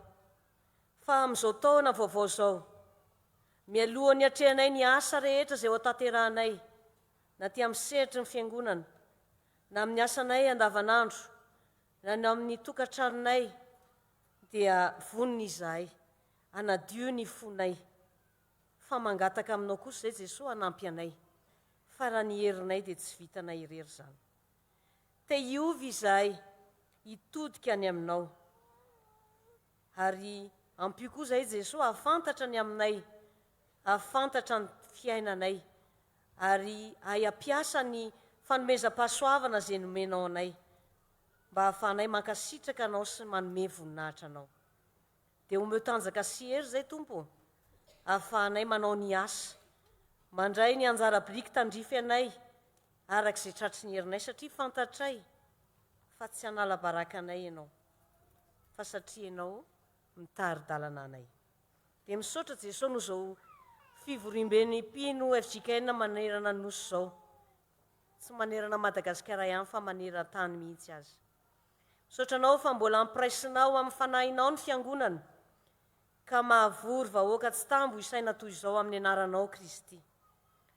Misaotra noho ny fifandraisana, noho ny firaisampinoana, ny firaisam-bavaka, ary indrindra ny fampitezaina ato amin'ny FJKM, ny fanavotanao no mampiray anay, ny teninao no ivo ny fiainanay, ary ny fanahinao masina no manentana anay. Ankehitriny izay dia mitondram-bavaka ny fiainanay, ny fiainan'ny tokantrano tsirairay avy Jesosy. Misaotranao zay noho ny fitahiana sy ny fiarovana tolotra ao anay isan'andro, ary indrindra noho ny fitiavana mampiray anay ho tokantrano. Ary tsay amin'ny tokantrano tsirairay avy Jesosy ny fankatiavana sy ny faharetana, ny fandeferana sy ny fifamelana, indrindra amin'izao taona vaovao zao. Esory ny ady sy ny fifandirana sy ny tsy fifankazahoana, esory ny alahelo sy ny fahavalo miezaka mandrava ny firaisan-kina misy eo amin'ny ankohonana, fa soloy ho fihavanana zany, soloy fifampiresahana sy fifanantonana ary fiaraha-mivavaka, mba ankohonana iraisaina sy ho vavolombelony fahazavanao eo amin'ny fiarahamonina izahay. Dia hoentinay ambavaka aminao ny ray-pianakaviana rehetra Jesosy, omeo fahendrena, omeo hery izy ireo hitariany ankohonana araka ny sitraponao, an'olo tena anompo anao mandrakarivany izy ireo, ampaherezo amin'ny andraikitra mavesatra sahany eo anivon'ny tokantrano, ka ataovy ohatra velona ny amin'ny finoana, ny amin'ny famarinana ary ny fitiavana. Dia feno fitahiana izy ireo Jesosy miatrika ny fiainana andavanandro, ny amin'ny fianabeazana ireo zanaka, ny amin'ny famelomana tokantrano, ary ataovy ray-pianakaviana modely sy fakatahaka ho an'ny ankohonana eo anivon'ny fiangonana sy ny fiarahamonina. Dia tsy ho azy ireo ihany fa ho an'ny renim-pianakaviana Tompo, omeo faharetana izahay, fitiavana tsy mety ritra, omeo hery sy fahendrena ny amin'ny fanabeazana ireo zanakay, ary ho tahinao amin'ny asa rehetra zay atao ao tokantrano na ny any ivelany. Tsaronay manokana ireo renim-pianakaviana mitondra rery ny vesatry ny fiainana, ampahirezo izy ireo Jesosy, atanjao izy ireo ka hatsangano amin'ny hery ny fanahinao masina, ka omeo vahaolana hiatrehan'ny adidiny amin'ny marenim-pianakaviana azy. Dia apetraka hifeno ampelantananao Jesosy ny fiainan'ireo zanakay rehetra, ireo izay mbola mianatra, ireo izay efa miasa, ireo izay eo andalam-pitadiavana ny hoaviny, te hirizo sy harovy izy ireo Tompo, ny amin'ny loza sy ny fakapanahy samihafa, ny amin'ny fitondran-tena tsy mendrika, ny amin'ny geza ny zava-mahadomelona sy ny filan-dratsy. Tario amin'ny lalanao, feno fahendrena sy fahalalana avy aminao, ary amboleo ao am-pon'izy ireo Jesosy ny fitiavana anao, sy ny fanajana ireo ray aman-dreny sy ny mpiarabelona. Izy ireo no arena nomenao anay Tompo, sarobidy loatra eo masonao ka nomenao ho tezainay araka ny sitraponao Andriamanitra. Dia izany indrindra no angatahanay ny hery avy aminao ahafahanay manatanteraka izany. Dia ataonay ahoana moa Jesosy no anadino ireo namanay, mpiarabelona aminay, sahirana amin'ny fiainana andavanandro, ireo ankohonana miatrika olana sy fitsapana mafy, ireo very hevitra sy kivy fa tsy mahita lalana intsony, ireo tsy mananasa, mikorotantsaina, mijaly fa tsy salama, marary vatana na marary fanahy ihany koa, very fanantenana miady amin'ny fahantrana, mianjera anatin'ny alahelo sy ny famoiza-po ary ho an'ireo namanay namoy navatiana mitondra lahelony lalina. Ho an'ireo tapidalakale tsy manana ny anteherana sy tsy misy fialofana. Tompo, ianao no Andriamanitra ny famonjena, Andriamanitra ny fahasitranana, ianao no Andriamanitra ny fanantenana ho anay. Ka tena tsy misy zava-mahagaga tsy hainao tsy atao amin'ny fiainanay, na dia mandalo setra mafy ary izahay. Dia asehoy azy ireo Tompo ny fitiavanao, omeo fanamaivana izy ireo, ary sokafo ny varavarana vaovao eo amin'ny fiainany. Asehoy fa misy ho avy, misy fanantenana, misy vahaolana miaraka aminao. Dia ianao mahalala ny ranomasina izy ireo, mahalala ny fitarainany fony sy ny vesatra hoentiny. Omeo ery sy fanantenana izy ireo Jesosy, ampatsehivy fa tsy irery izy ireo, fa eo mandrakariva ianao mitrotro azy ireo. Dia aoka ny fahasoavanao, anasitrana ny marary, ny fitiavanao ampionina ireo izay malahelo, ary ny fahendrenao hitarika azy ireo, hitarika ireo izay very lalana, ary ny famondraponao amaly izay mahantra sy tapidalakale. Dia ampiasao zahay Jesosy, izay rehetrareto mihitsy, ho fitaovam-pitahianao mba ho tanana manampy, ho teny mampahery, ho vavolombelon'ny fitiavanao eo anivo ny fiarahamonina misy anay. Dia hoentinay ambavaka eto aminao Jesosy ny fiangonanao, ny fiangonana FJKM manerana izao tontolo izao. Misaotra no ireo asa vavolombelona ataon'ny fiangonana, ny asa fitoriana ny filazantsara, ny fanambarana ny fitiavanao Kristy, amin'ny teny sy ny asa, ka hitan'ny olona maro ny fahazavanao Andriamanitra amin'ny fiainany. Misaotra no ireo tetika asa fampamokarana maro izay roson'ny fiangonana. Misaotra koa ny amin'ireo vina samihafa napetraka ho tanterahany, izay mikendry indrindra ny ampandroso ny fiangonanao sy anasoavana ny vahoaka. Mivavaka izahay mba hitaridalana sy hitantana anay ianao, ireo mpitantana sy ny tompon'andraikitra rehetra, mba ho tanteraka araky ny sitraponao, ny drafitra sy ny vina, dia ny ahavokatra ho an'ny maro. Misaotra anao zay Jesosy no ny fahavitany asa sosialy andian'ny voalohany iny. Ireo asa sosialy maro izay mbola kasaina ihany koa Tompo, izay tena maneho fitiavana sy fangorahana araky ny nampianarinao anay. Dia ampio ny fiangonana mba ho fitaovana entina manandratra ny madiniky, manampy ireo sahirana, ary manasitrana ny rofy sy ny ratra ny nofo eny anivo ny fiarahamonina. Tompo, tsy miafina aminao ny fiainan'ny fiangonana, mandalo fahasahirana na rabola izay fantatrao ny amin'izany. Dia mangataka aminao zahay mba hanokatra lalana sy varavarana vaovao, hanome fahendrena ny amin'ny fitantanana, hanetsika ny fon'ireo mpino sy ireo mpiarabelona, mpiara-miombonantoka rehetra, ary hanome izay ilaina rehetra araky ny habe ny fahasoavanao. Dia anio Tompo, dia fotoana hitondranay ambavaka ny ray aman-dreninay, ny filohan'ny FJKM, Andriamatoa Andriamampianina Zakarimasy Mpitandrina, izay nofidinao sy notendrenao ary natokanao ho mpitarika ny fiangonana amin'izao fotoana izao. Mangataka ny fitahianao zahay rehetrareto Jesosy ho anazy. Omeo ny fahendrena avy aminao izy amin'ny fanapahan-kevitra rehetra izay raisiny. Omeo fo manetri-tena sy feny fitiavana amin'ny asa fanompoana izay ataony, ary omeo hery sy tanjaka ary fahasalamana ahatanterahany amin'ny paharetana ny andraikitra lehibe napetraka ao aminy. Dia entinay ambavaka aminao ny vady amanjanany sy ny ankohonany, arovy sy tahiony tokantranony Jesosy. Omeo fiadanana sy firaisan-kina, omeo fitiavana izy ireo mba ho loharano-kery sy fanohanana ho an'ny président amin'ny asa rehetra izay ataony ho an'ny fiangonanao. Dia tsofirano ny asa ataony, ny fitariana ara-panahy, ny fanambarany ny teninao, ny fitoriana ny filazantsaranao, ary ny fanompona rehetra ataony mba ho fananganana ny fiangonanao sy ho fahasoavana ho an'ny vahoakanao. Dia tara io manokana ny fanoloran-tena ny tompo. Aoka ny fanahinao masina hiteny amin'ny alalany, mba hahatrarany fon'ny mpiaino ka ampaheriny osa. Anarina ny kivy, ary hitondra fanantenana vaovao ho an'ny fiangonana manontolo.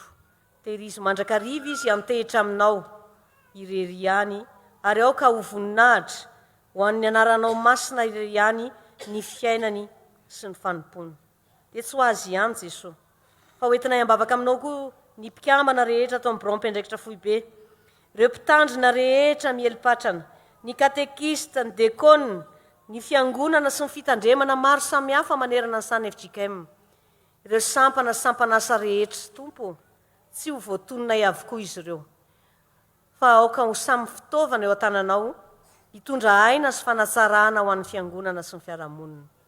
Dia omeo fahendreny zay Jesosy, atao vonina trany anambara ny teninao, ary ampio izy ireo, atotosa zay iraka masina nankinina taminy, dia aroviny amin'ny fisarahana, na amin'ny fampianaran-diso, ny ady sy ny fakapanahy samihafa, ary apiraiso amin'ny finoana sy fitiavana mba ho tena fiangonana iray, mijoro vavolombelona ny amin'ny fitiavanao. Dia mivavaka ho an'ny firenenay zay Jesosy tompo. Atolotra anao anio ty tanindrazanay ity, ireo vahoaka monina eto, ny tany sy ny arena rehetra, atolotra ianao zany Jesosy. Mangataka aminao zahay, mba ho anjakanao feno, hitoerany fandripalemana, ny rary, ny famarinana, ary ny firaisankina ity firenena ity. Entinay ambavaka manokana ireo mpitondranay, manomboka ny amin'ny filohan'ny fanavaozana ny repoblika mivady sy ny ankonana, ary ireo mpanolotsaina avo, ny praiminisitra menakavy sy ireo mpikambana rehetra amin'ny gouvernemanta sy ny ankonana izy ireo tsirairay avy, ireo tompon'andraikitra samihafa, satrinay ho tononony eto avokoa izy ireo Jesosy, nefa dia atambatray ny feonay mitondra ambavaka azy ireo. Omeo fahendrena, omeo fo matahotra anao, omeo saina mazava sy fanafeny fitiavana izy ireo, mba hiasa ho an'ny tombontsoan'ny vahoaka fa tsy sanatry ho an'ny tenany. Nampandalovinao vanim-potoana vaovao zay eto amin'ny firenenay, dia tsy andalo fotsiny ane zany, fa oka ianao Jesosy, mba ho tena ainga vaovao amin'ny fiainanay nge tompo, izao fotoana vaovao iainanay izao.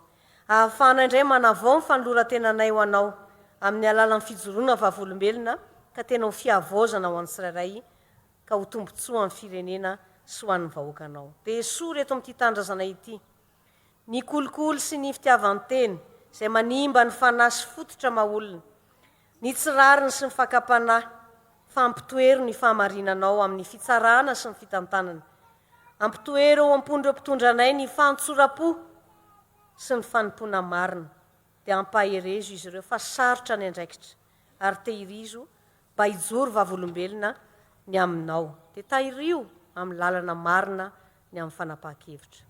Dia ny fahasoavanao ny Jesosy anavao ny firenenay, ary aoka ho hita amin'ny asa sy ny fiainanay ny voninahitrao. Dia ambeno ny fiainanay andavanandro tompo, aoka ny teny rehetra nentina taminay teto, dia anova ny fiainanay, anadio anay, ampahery anay ka hiaina araka ny sitrakao izahay, dia aoka ny fanahy masina, hitarika ny dianay sy ampiray ny fonay amin'ny asa rehetra. Tena mbola maro Jesosy ny tianay angatahana aminao, fa dia ho akambanay izany mivavaka izany, amin'ilay vavaka tsara indrindra sy feno, nampianarinao anay manao hoe, rainay eo zany an-danitra, ho amasinany eny anaranao, ho tonga ny eny fanjakanao, atao any eny sitraponao ety an-tany taky ny any an-danitra. Omeo anay izy io izay nasaza ao anay, ary mamelany elokay, tahaky namelanay izay meloka taminay. Aza mitondra anay ho amin'ny fakapanahy, fa manafahanay amin'ny ratsy. Anao ny fanjakana sy ny hery, ary ny voninahitra mandrakizay. Amen.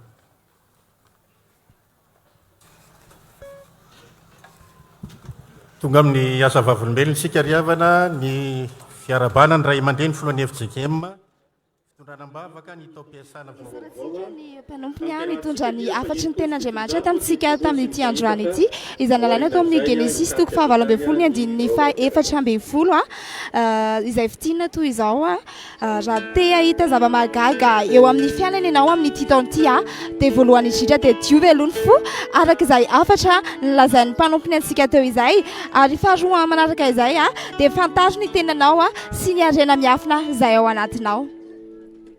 So tsika hiditra anatin'ny asa-vavolombelona izay fitondranam-bavaka ny filohan'ny FJKM ary ny taom-piasana vaovao 2024.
Amin'ny tompo hanapaka ao ampoanao ane ny fiadanan'i Kristy Jesua.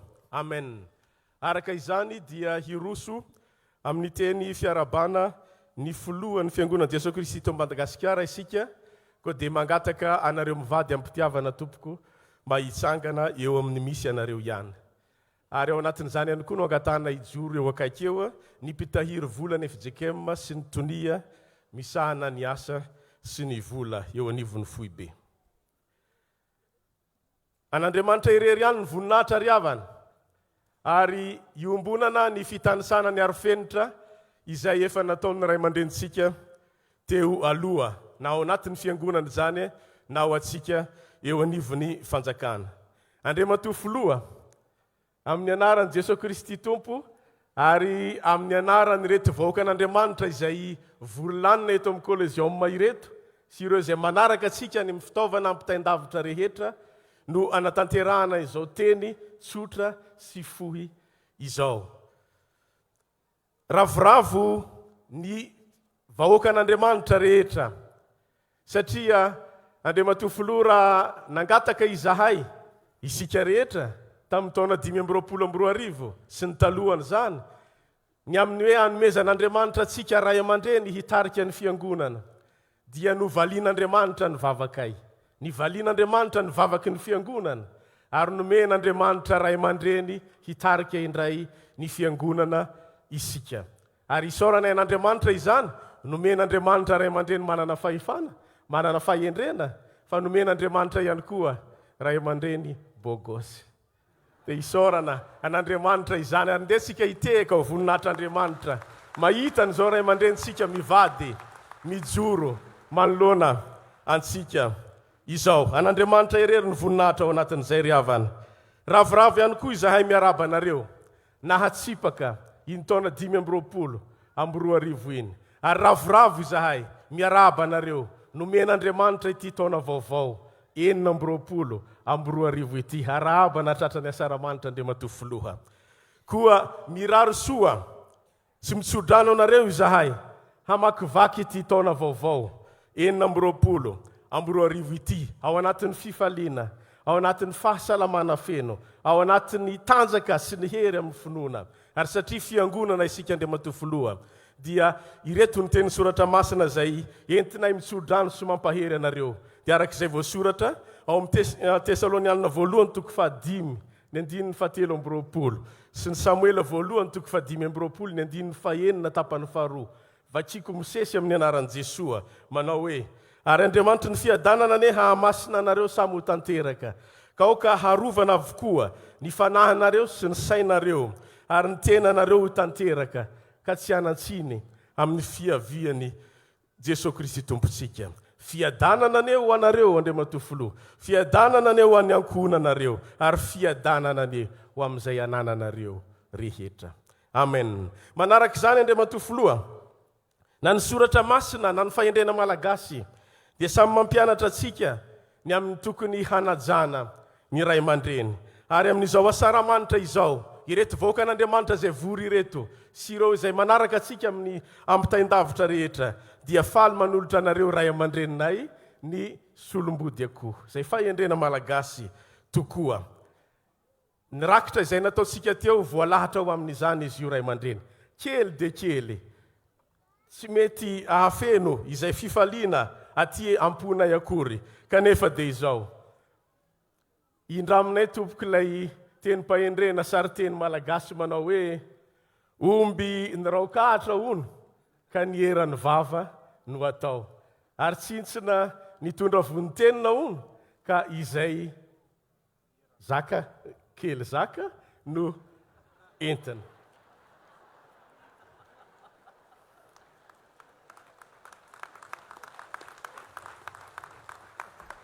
Dia mahereza misodrano anareo ny fiangonana manontolo Andriamatofilo. Izao dia mangataka atsika ampitiavana tompoko mba hitsangana hitondram-bavaka azy ireo isika ary atambaritsika ao anatin'izay ihany koa ny vavaka ho an'ny fiangonana amin'ity taom-piasana vaovao ity. Hivavaka isika ry havana. Ry Andriamanitra ray zanaka fanahy masino, misaotra anao zay fa nomenao ray aman-dreny mitarika ity fiangonanao ity indray. Apetrakay eo ambany fahasoavanao no fiainany sy ny ankohonany hamakivaky ity taona 420 ity. Vokiso fahasalamana sy fiadanana izy Andriamanitro. Ampioreno amin'ny finonanao Andriamanitra ilay mahefa ny zavatra rehetra. Ary tanterao aminy Tompo ny teny masinao manao hoe iantso ahy izy dia amaly azy aho. Eo aminy aho raha ory izy. Hamonjy isy hanome voninahitra azy aho, ho vokisako faela velolo izy, ary hasehoko azy ny famonjeko. Hanomboka izao taom-piasana 420 izao ihany koa izay ry Jesosy Tompo. Ianao no nolaza hoe, ary ambony ty vatolampy ity no ahoriko ny fiangonako, ary ny vavahadiny fiainany tsy hita, tsy aharesy azy. Miorina aminao ilay vatolampy ny fiangonana Jesokristy eto Madagaskar. Ary raha hamakivaky ny taona izahay, hanatanteraka ny hirakao, mba hahefabe mandrakariva amin'ny asanao, dia omeo firaisan-tsaina, ampianaro hahay miara-miasa amin'ny fiombonana sy ny fifankatiavana, isehoany voninahitra ao Andriamanitra ireriany, ka hamokatra be izahay, hahamokatra tsara izahay, ary hamokatra tsy tapaka izahay. Ary tsy misalasala izay Jesosy Tompo, fa satria miorina aminao ilay vatolampy ny fiangonana dia ho tanterahanao amin'ny FJKM ilay teny mamy fampanantenana nataonao hoe ary indro izao momba nareo mandrakariva ambara-pahatonga ny fataperan'izao tontolo izao.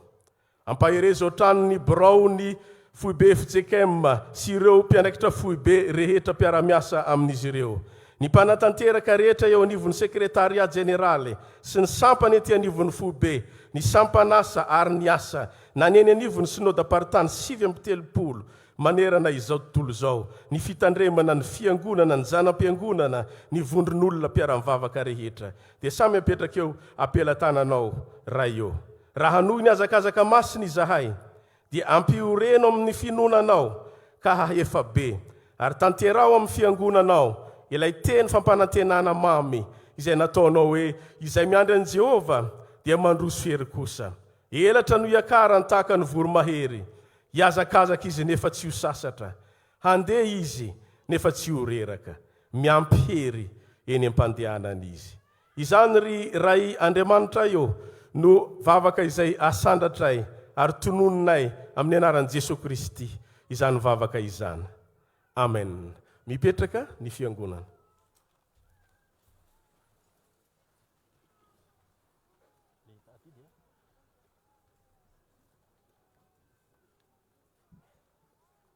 Ambara amintsika ry havana ny amin'ny tatitry ny fiangonana nanatanteraka ny adidy ary aorinan'izay dia angatantsika mpanajana ny ray aman-dreny prime ministre andray anjara fitenenana ary mamarana ny fandraisam-pitenenana kosa ny filohan'ny FJKM.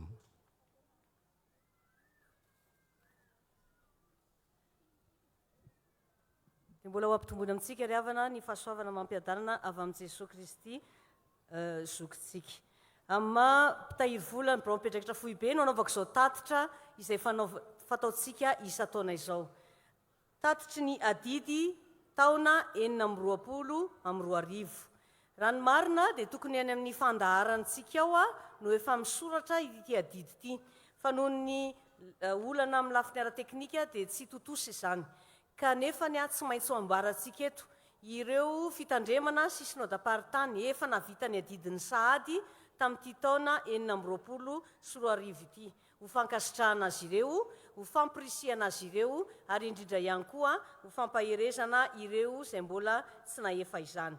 Ka ny synodam-paritany izay tena efa navita ny adidy taona 420 dia efa vita manontolo ny adidiny dia ny synodam-paritany atsimon'ny arivo miray. Tehaka mafy ho an'izany synodam-paritany izany. Efa vita manontolo ny adidiny amin'izao taona 420 izao. Dia ireto avy ara ny fiangonana navita ny adidiny, fiangonana mpanampy voalohany. Synodam-paritany larina 10, Anosy Vavaka Ambomanarina, Amparibe Famonjena, Isoavy Masoandro Fiavaozana, Anosy Patrana, Betafy Fanavaozana Ambomanarina, Atsimo Mamasina, Ambony Loha Jerosalemako, Isotro Fitiavana, Ambonina Mpamarinana, Ambomarimory, Malala Orombato, Ambatomena, Vinany Tempony Malala. Synodam-paritany faha 12, Akadimbahoaka, Androndra Fahasoavana, Ambohipotsy, Rasalama Martiora. Synodam-paritany faha 12, Ambohitately, Ambavady Mitafo, Soamanandrariny Miarady, Ifaly Arivo Ambanidia, Andrainarivo Fahasoavana, Ambohitra Rahaba, Ambohimalaza, Kanana Vaovao. Synodam-paritany faha 19, Tranovato Famonjena, Antalaha. Synodam-paritany faha 20, Antseranana Fahazavana. Synodam-paritany faha 20, Analamahitsy, Ambondrina Firaisana, Akady Fotsy, Katedraly Analakely, Anjanahary Martiora, Ambatonakanga. Synodam-paritany faha 20, Atarandolo Fitiavana. Synodam-paritany faha 30, Tanambao faha 5 Famonjena. Synodam-paritany faha 13, Rasalama Toliary. Synodam-paritany faha 30, Ambatolampy Atapy-Tanàna. Ireto indray ny fiangonana mpanampy faharoa. Synodam-paritany faha 12, Ambohimiandra, Akadindramamy Fahazavana. Synodam-paritany faha 13, Ziona Famonjena Imeritsy Atosika. Faha 12, Ziona Famonjena Nosy-Be, Ambilobe Kristy Mpanjaka, Ebenezera Nosy-Be. Synodam-paritany faha 19, Atsapan-drano Fiderana, Akadikely Lafy. Synodam-paritany faha 20, Andony Hermona, Soavinandrina Itasy. Ny synodam-paritany faha 10 ao ambany lalana finoana ihany koa dia efa nativita ny adidiny. Ho an'ireo fiangonana manampy, synodam-paritany faha 2, Tranovato Soanerany Vongo. Synodam-paritany faha 10, Andambamamba Kristy Velona, Ivato Seranana Vavadiny Lanitra, Ambohijanaka Fivoarana, Ambatolampy Tehiroka Fitiavana, Akadindravola Ivato, Andavamamba Filadelfia, Namontana Fialofana. Synodam-paritany faha 12, Akady Vorobe Famonjena, Ifary Famonjena, Fiadanana Martiora, Alasora Betesda. Synodam-paritany faha 12, Atanambao Fahazavana, Ambohimangakely, Mazorivo Fanily Fitahiana, Ambatomaro Feizoro, Ikanja Fiderana Ambomangakely, Ambatoroka Finoana, Betela Sud Ambohipo. Synodam-paritany faha 13, Amboinyerena fanantenana. Fahadimy amby folo, Betela fahazavana Mbotavo, Synodam-paritany fafito amby folo, Karmela Tsarairano Mahajanga, faharoapolo, Fanambarana Tsara Tanàna, Synodam-paritany fahenina amby roapolo, Betela fitiavana Bealanana, fafito amby roapolo, Fenorivo be fahasoavana, faefatra amby telopolo, Tsiromandidy Ziona.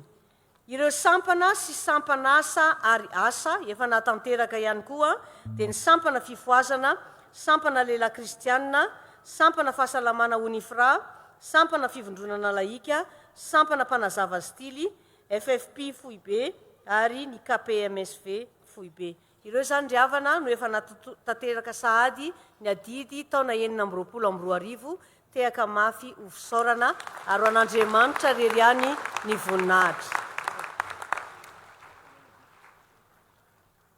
Mangataka mpanajana ny rebato Prime Ministre amin'ny fandraisana anjara fitenenana.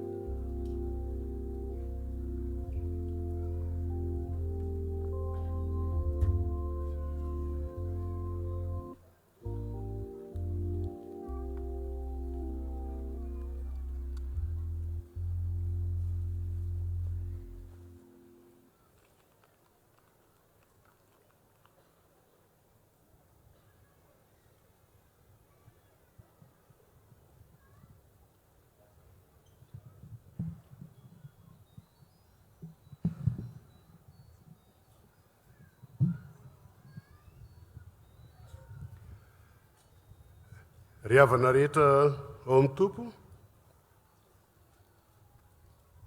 Andriamatoa filohan'ny fiangonana FJKM sy Ramatoavata, Andriamatoa filohan'ny FJKM teo aloha sy Ramatoavata, ianareo ao amin'ny birao mpiandraikitra FJB, ianao mpiandraikitra FJB, ianao pasteur secrétaire général sy Ramatoavadinao, ianareo manampihefana avy amin'ny fitondram-panjakana amin'ny laharam-boninahitra misy ianareo tsirairay avy, ianareo namana ministre mpikambana amin'ny gouvernementa,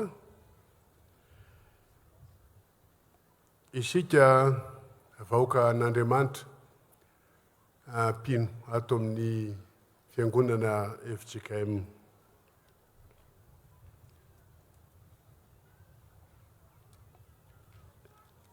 Tsy niomana andray fitenenana moa dia ialana tsiny fa mamaky zay momba ny arofenitra fotsiny momba n'le tsika menakavy tonga eto, miala tsiny raha misy adino raha misy latsaka. Fa ny antso i président Zakaromasy ndray mampianina folo minitra alohan'ny atongavako taty mbola namita asa kely, tsy maintsy mikabary ianao androany.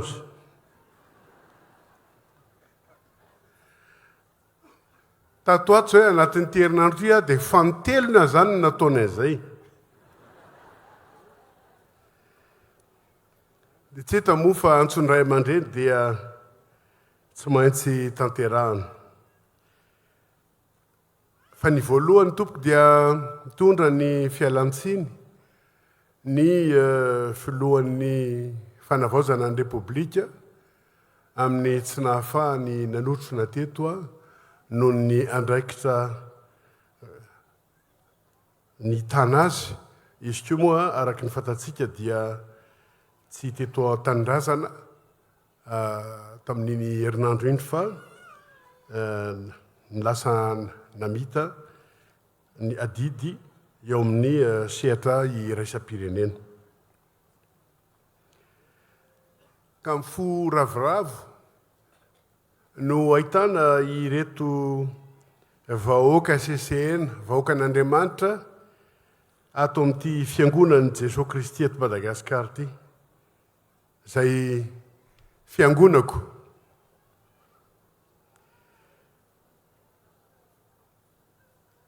manotrina ny Fanompoampivavahana ofisaoran'Andriamanitra ary hitondranam-bavaka ny filohan'ny FJKM mianakavy sy fanombohana ny taom-piasana 2024 ka inona raha no teneniko eto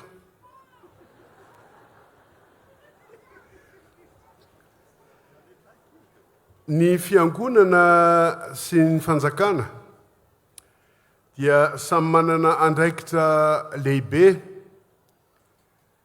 eo amin'ny fitantanana ny fiarahamonina andraikitra mifameno satria ny fiangonana no mameantsika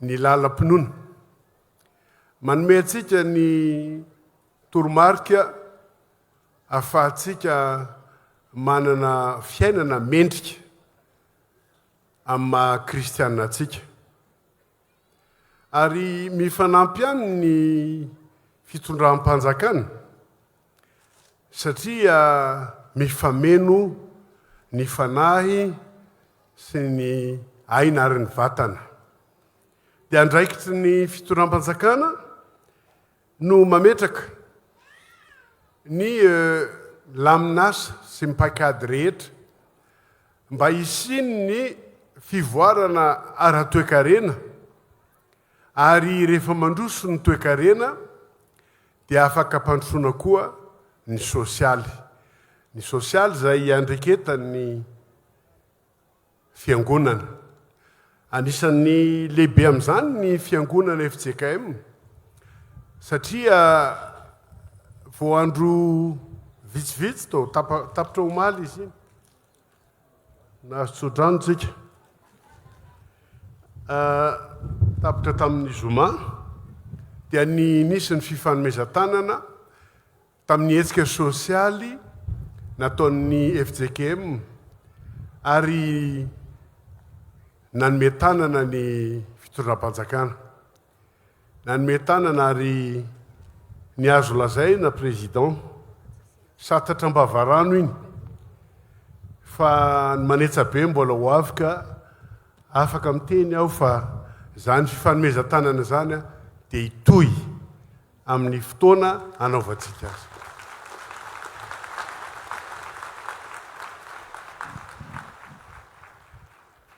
misy koa ny fifanomezan-tanana eo amin'ny toekaren'ny fiangonana satria ny fiangonantsika moa dia misokatra koa amin'ny fampandrosoana ara-toekarena raha mba kely fantatro izay nentin'ny Jean Calvin izany fomba fisainana izany nanovana ny fomba-piangonana ka dia ato amin'ny FJKM eto Madagaskar fa ato manokana dia fantatra fa maro ny manam-pahaizana sy ny talenta malagasy dia izahay raha nanova fomba fijery sy ny paikady politika vaovao na hoe modèle économique vaovao dia niala amin'ireo fomba fiasa zay ny lehibe no nitoanana ireo orinasa lehibe nandrafitra ny toekarena rehetra ireo no mamorona ny asa ireo ihany no mandohetra rehefa te handohetra izy ka tsika zany misy an'izay hoe fanavaozana le fanavaozana dia fomba fijery vaovao mba hanjakan'ny rariny ny marina sy ny hitsiny a eo amin'ny toe-karem-pirenena ka maro ireo ministra miaraka amiko ary eo izy na nidirikaboko ara dia avato amin'ny FJKM dia efa mifampiteny zahay samy zanaka eo amin'ny fiangonana andao ampiana zanaka eo amin'ny fiangonana mba tsy hianatra fotsiny ka hoe andeha hitady asa amin'izao fa andao izy ho ampitsika ampiana avoatra ny talentany dia ho ampitsika izy anangana orinasa dia mba ho feno orinasa madinika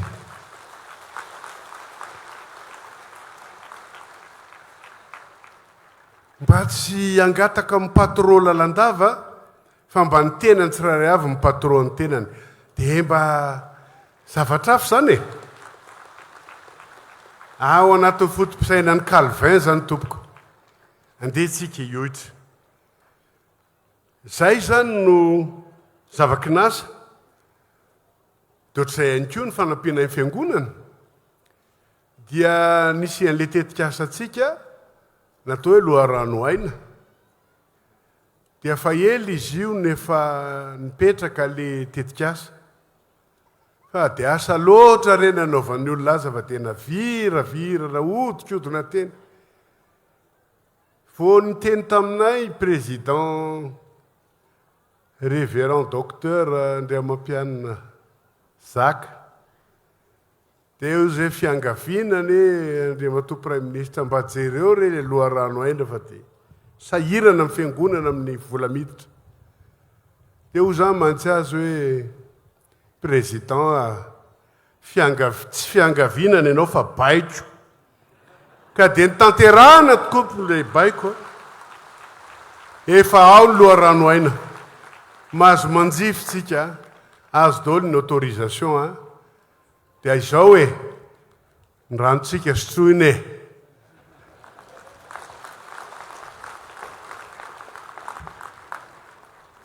marina fa mitsinjon'ny concurrence zahay fa ny antena ny tena ihany sahoana torak'izay koa ny fanampiana mba hafahana zany ny fanometanana ny fiangonana sy ny fitonam-panjakana dia ilaina moa zany ho an'ny ohatra ny tsy tratranto ny tsy afaka tonga eto ireo zay avatsika any Dilambato zanaka pielezana any andafy any na hoe diaspora dia tsara mampafantatra amin'ny fahitalavitra dia ohatra n'le loharano aina teo ihany nitetika asan'ny fiangonana momba n'le hoe serasera dia nisy ihany radio fahazavana dia isorana ny tompo satria ahafahana nanapita ny tenin'ny tompo sy ny afatra rehetra zay tokony entiny fa dia narirarira teny koa le televisionna fahazavana dia naodikodina teny dia tsy nandeha tsy navela andeha dia tonga indray ny fiangavian'ny président baiko faharoa io dia nitanterahana dia efa mandeha izy zao tompoko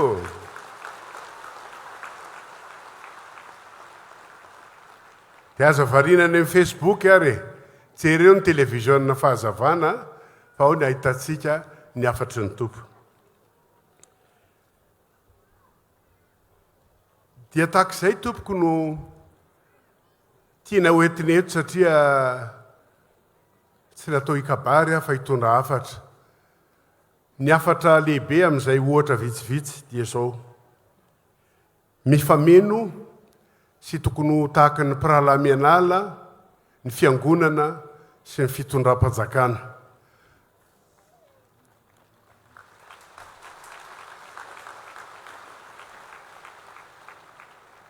ny fotoana hitantanana moa voafetra ary tsika manaja lalàna tsika tsy manao ohatra n'le voalazan'ny vice président pasteur Rakotona Valina teo hoe monimonina sy menimenina fa sika tompoko madio fo ka rehefa mena fotoantsika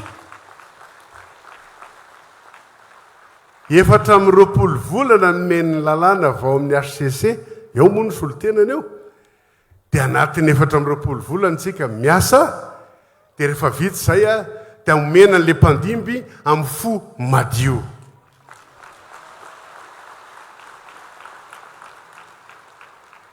dia ny angaviana amin'ireo mpandimby dia ampiakatra le tranobe satria fototra ireo fondation no ataonay ary tiana hoentina mandritra izay 4 volana izay tsy isy raha fanavaozana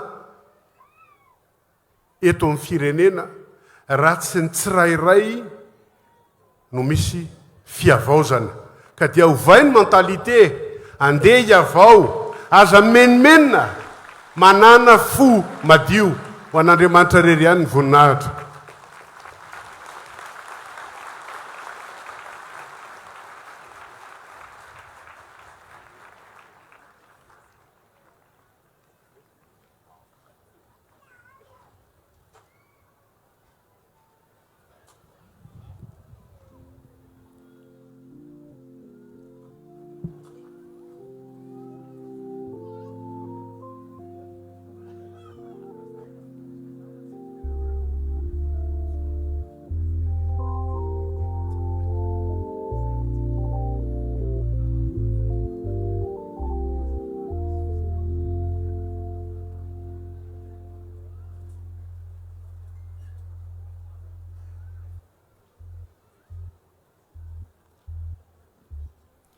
Mangataka mpanajana ny ray aman-dreny filohan'ny FJKM sika ry havana andray ny anjara fitenenana.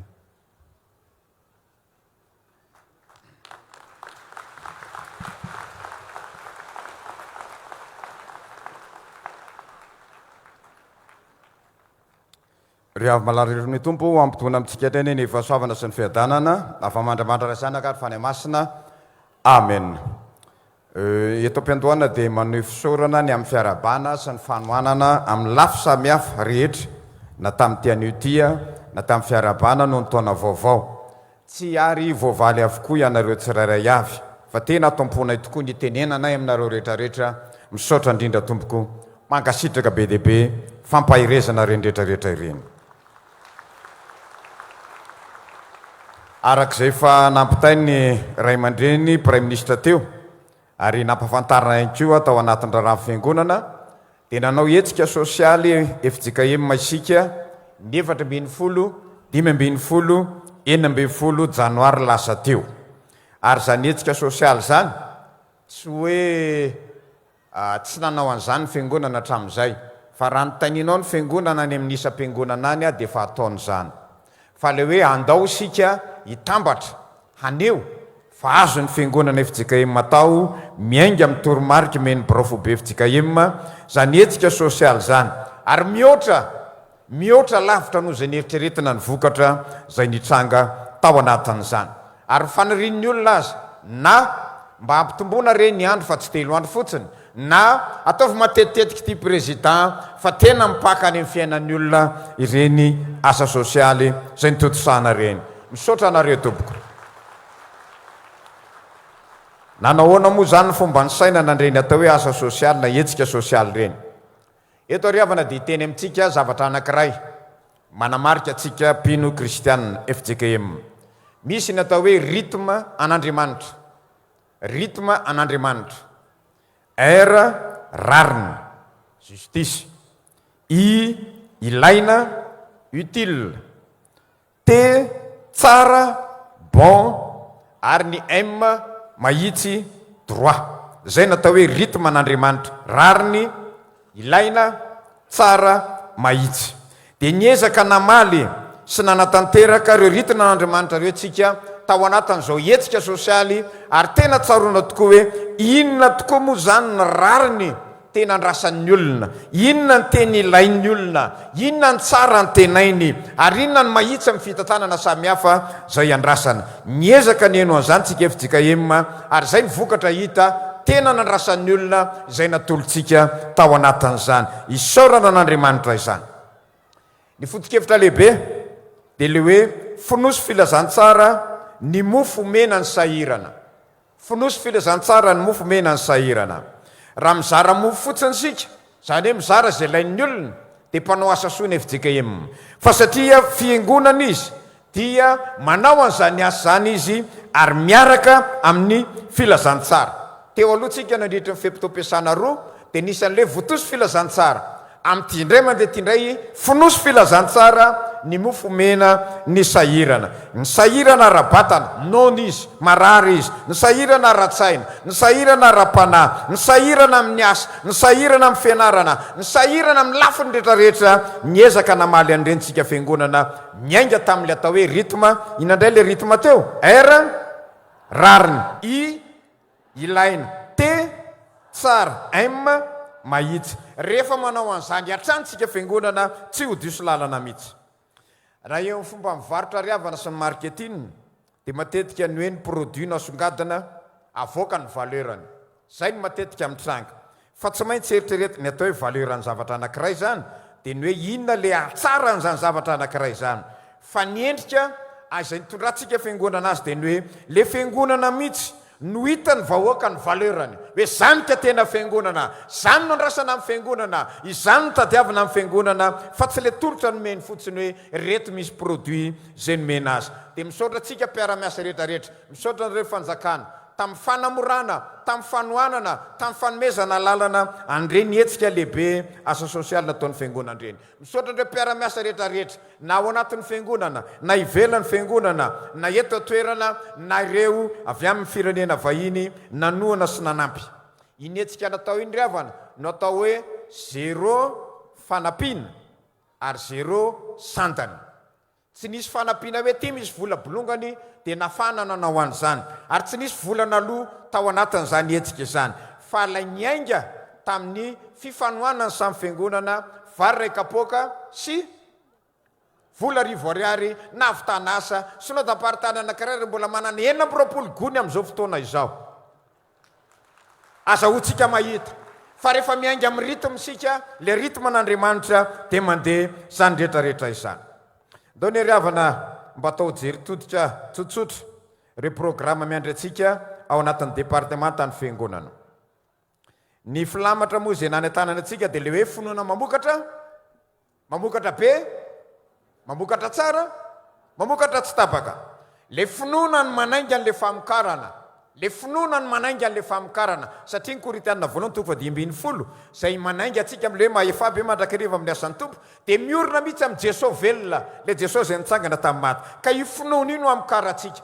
Ary rehefa mamokatra tsika dia mamokatra be, zany hoe misy hozaraina, zaho avy mba hanana ny fiainana sady hanana ny be dia be. Dia mamokatra tsara, rehefa mamokatra dia mamokatra tsara, dia mamokatra tsara dia le hoe ary ny asany rehetra dia ataony lavorary avokoa, ary mamokatra tsy tapaka. Na mamokatra be ianao ary kanefa tapaka lizy tsy dia nahasoa zay.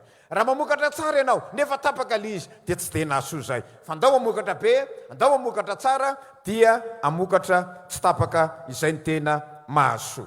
Ary zay no mahatonga ny hoe nanangana ny synode lehibe niaraka tamin'Ampiandraikitra Fobe ny departemanta anankiray atao hoe fampamokarana. Dia fampamokarana io no mieritreritra ny amin'izay hoe ahoana ny azahoana manoana ny asan'ny fiangonana ary miainga amin'ny tenan'Andriamanitra isika. Ny asan'ny apôstôly 20 ny 7 dia milaza asan'ny apôstôly 18:3 dia milaza ilay hoe nisy karazana fiarah-miasa na vondron'olona zay niaraka tamin'ny Paoly tokantrano nanampy azy, nanao lay tanty zany. Dia rehefa nanao lay izy vita reny lay reny dia namidiny, ary rehefa ny vola azo ny vola dia iny nentina nandeha nitetiny tany. Sika zay mahay an'ilay hoe nanao démissionnaire intelo ny apôstôly Paoly dia vola azo tamin'ny fampamokarana fivarotana lay zany dia nafahany. Ary tsy nanatena mihitsy izy ny amin'ny avakitratra ny fiangonana zay nivanginy, fa tena nataony niainga tamin'ny fampamokarana zany. Ary zay modely ny apôstôly Paoly zay no aingatsika fiangonana atao anatin'izao efa ataony zao. Dia misaotra amin'ny fanjakana, misaotra mampita amin'ny fisaorana any amin'ny ray aman-dreny zay filoham-panjakana Andriamatoa Prime Ministre ataovy tsara laza aminy fa nankasitrahan'ny fiangonana ny fanapahan-kevitra reo nanome alalana ny loharano aina io ary dia hosetrany zany ianoho izany teka be dia be homena ianareo zany.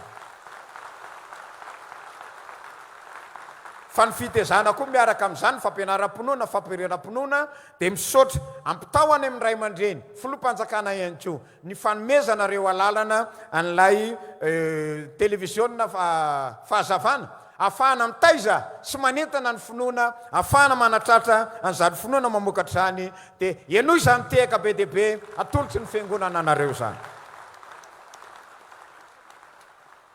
zany rehetrarehetra zany ry havana manentana amintsika fa tsy maintsy manana an'ilay atao hoe fampamokarantsika ahafahantsika mandeha amin'ny asan'ny fiangonana ary zany no mitaky atsika ny amin'izay fandaminana rabola ao anatin'ny FJKM ao mahatsiaro sahirana ihany tsika no ny azakazaka ny vidin-javatra no ny fahasarotany fiainana amin'izao fotoana izao fa tsy maintsy singona an'izany ary amin'ny alalany adidy zay efa ataontsika sy mihoatra noho izany ity fampamokarany ity no anatanterantsika an'izany ary androany no ilaza aminareo apabe maso fa miara retirety amiko amin'ny 2029 io fahasairana anarabola amin'ny fobe io dia ho anao andre matofo lopanampy sady tsy boany jogosy fe fo retirety akasitraka zay no ezaka ataontsika ary zay mahatonga atsika manao fampamokarana mitady vola ahafahantsika mampandeha ny asan'ny fiangonana ny fitoriana filazantsara sy ny tafika masina ho antsika eo amin'ny sekoly ao eritreretina riavana ado amin'ity taona ity ny hanatanjaka mafy kokoa ny atao hoe fampianarana mamaky teny sy manoratra ny atotanisa ananana amin'izao fotoana izao dia mahatratra 970 faingy 700 ny tsy mahay mamaky teny sy manoratra ary tsy mahay manisa 970 faingy 700 betsaka izany tsy hitady ny antony aho fa ny mamaika atsika dia ny hoe hietsika isika amin'ny départementany sekoly miaraka amin'ny FJKM manontolo anao an'izany alphabétisation zany ary manerana Madagaskar dia miantso ny sekoly rehetrarehetra miantso ny rafitra rehetrarehetra anatin'ny FJKM anatanteraka an'izany isika ary misaoran'Andriamanitra isika fa reo mpianatra mpitandrina rehetrarehetra izay mivoaka eny Antsahamanitra isa-taona isa-taona dia tsy maintsy mahay an'io alphabétisation io mba ahafahany miatrika an'izany inona mono eo ampianarina baiboly le olona nefa tsy mahay mamaky teny sy manoratra ary manisa dia miay an'izany dolodolo reo pastera voakatsika ireo ahafahana miantsoroka an'izany rehetrarehetra izany tsy maintsy ho resitsika ny tsy fahaizana mamaky teny sy manoratra ary manisa tahaka an'izay nataon'ny missionnaire tamin'izany fotoana izany maninona moa vitatsika izany amin'izao ndre mandeha zao no ny amin'ny tompo ny farany ao amin'ny départementany fiangonana ampitaina amintsika fa fantatsika ny vina voatoso filazantsara ary tena mbola manohy an'izanytsika ny azakazaka masina ary tena mbola manohy an'izanytsika hoy ny fanapa-kevitry nisy no da lehibe le azakazaka masina moa dia mifamatotra amin'ny anarako dia mahafinaritra iny sady misy zaka misy masy ao za zay rehefa tenenina io dia za zay fa tadiavinareo rehefa anjaranareo no eto vazivazy iny rehefa anao an'io tsika riavana dia araka ny vina natolotry ny filohan'ny FJKM le fomba fijery ny filohan'ny FJKM andritry ny fataona amin'ny faha-80 taona ny FJKM dia isy ny tafika masina lehibe amin'ny taona 2024 isy tafika masina lehibe eto ary manerana Madagaskar zay tafika masina lehibe zay ho ataontsika izany manana vina ngezabe atsika dia ny hoe mbola hijanona ho firenena kristianina hatrany Madagaskara amin'ny taona 2022 ary hotazonitsika miaraka amin'ny fiangonana kristianina rehetrarehetra zany vina izany zany vina misaotra ny ray aman-dreny mpitandrina rakotina valina maholy zay nampatsiaro ny tenin'ny rana valina faharoa ny amin'ny hoe ho atolotra ny Kristy ity Madagaskara ity dia izy an'izay tafika masina lehibe zay ary izay mahatonga ny hoe misy fanendrena mihitsy mpitandrina tonga dia mivantana any amin'ny revohim-paritany rehetrarehetra tahaka le eto Antananarivo mpitandrina vao mivoaka satria noho le anton-javatra maro samihafa dia tsy mijanona any ambanivohitra tsony ny olona fa miakatra tanàna ary dia lasa miroso mandray an'izany andraikitra izany tsika fiangonana ianao raha mieritreritra fa hitory filazantsara any ambanivohitra any ary zareo ny niakatra anakaty dia onjoonjonao reriny any dia tsy maintsy mandamitsika ary mijery ny paikady vaovao zay mahatonga an'le hoe na eto Antananarivo reny vohatra ary anangana vomintsika vondron'olona mpiara-mivavaka ahafahana mitory filazantsara fa tsy maintsy ho an'ny Kristy ity Madagaskara ity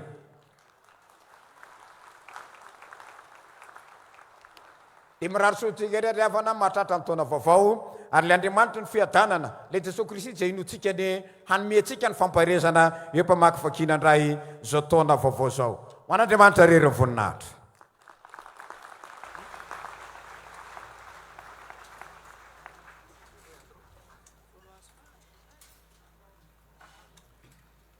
amarana ny fotoana isika ry havana araka ny nambara teo amin'ny raharahany fiangonana aorinany tsodrano farany a dia reto ray aman-dreny eo anivon'ny biraom-piandraikitra foibe a melo lalana atsika mipetraka avokoa zany isika fa andray tanana ireo ray aman-dreny ara-panjakana izy ireo dia alefa famelory havana ny fialantsiny fa ireo ray aman-dreny ara-panjakana ihany zany a no raisy tanana fa manaraka angamba vo isika rehetra amarana ny fotoana isika rehetra hiara-mitsangana isika tanterahantsika ny laharakira izay voasoratra ry havana ary tonony ny filompanampitandrina eo anivon'ny biraom-piandraikitra foibea ny tsodrano.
raiso amin'ny finoana fa ho tanterahiny tompo aminao zao tsodrano tononona amin'ny anarany Jesosy Kristy tompo sy mpamonjy izao. Ho tahinanao an-tanàna no tahinanao any Antsa. Ho tahina nateraky ny kipinao sy ny vokatry ny taninao ary nateraky ny biby fiompinao dia nateraky ny ombinao sy nateraky ny ondry amanosinao. Ho tahina ny aronao sy ny vilifanao vamofonao. Ho tahinanao raha miditra, ho tahinanao raha mivoaka. Hatolo Jehova ho resy eo anoloanao ny fahavalonao izay mitsangana iady aminao.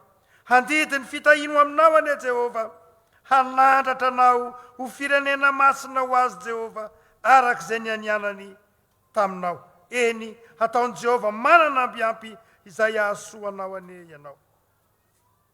Amen. Mipetraka ny fiangonana.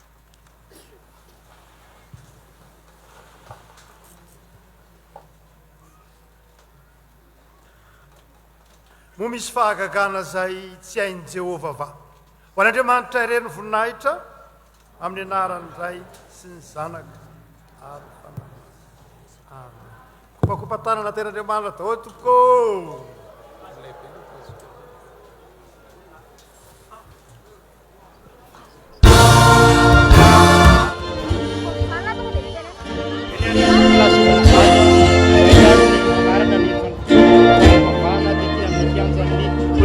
Antsonjombe maro ireo lahateny saray fotoany nampiteny izay nataony filohan'ny FJKM Andriamampianina Zaka Armas namidina ny asa tao anatin'izay fotoana izay eo dia nambarany fa mbola zava-dehibe ny anaovana taom-piasana eto Madagaskar ary ny rarina ihany koa dia mbola ho firenena kristiany Madagaskar hatramin'ny taona 2020 sy 2020 teo ihany koa ny fahazahoana ny hoe alalina tamin'ny fanjakana mahakasika ny loharano ainy sy ny fitahiana sy ny fahitalavitra tele fahazavana tsanto. Entiko ankoatran'ny izay fandraisam-pitenenana ny filohan'ny FJKM izay moa dia nandray fitenenana teo ihany koa izay tonga nanatrika izao fotoana izao ny prime ministre lehibe ny gouvernemanta Ierysalama Rajanarivelo tamin'ity androany ity ary nanambarana tao anatin'izany fa miara-miasa amin'ny fitondram-panjakana ny fiangonana dia voninahitra moa n'Andriamanitra ireryany tamin'izay fotoana vitantsika teto izay.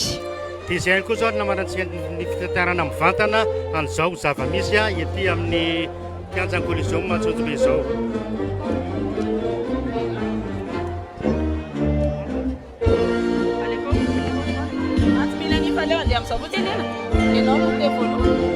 Isaorantsika ny tompo fa na dia nisy erikerika ary dia amin'ny ankapobeny dia tsara ihany ny andro tamin'ity androany ity isaorantsika ihany koa fa ny synodam-paritany maro dia natonga solotena tonga teto amin'izao Fanompoampivavahana teto Antsonjombe izao amin'ny ankapobeny dia nizotra ny lamina ny fotoana rehetra.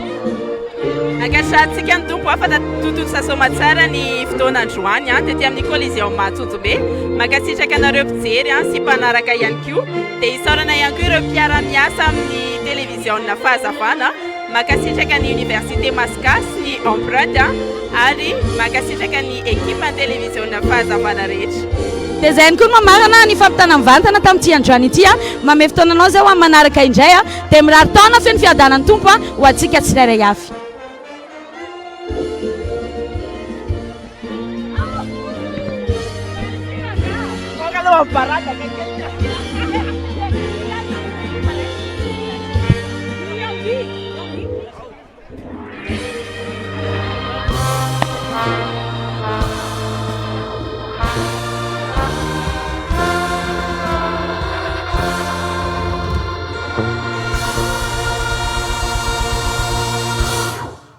Eny ariavana dia maneho fisaorana ho antsika sampagnatanora kristiana rehetra izay niara-ny fanotrina teto nanatanteraka ny zara fanompoly asorana manokana ihany koa tamin'ny lafiny teknika sy ireo FIPZ izay miara miasa amintsika mandrakariva teto dia manetaka antsika hatrany mba hiombona mandrakariva amin'ny asa iombona ny STK eo anivon'ny fohy be dia tahiny tompo daholo antsika rehetrarehetra riavana hamonjy ny tokantraontsika any.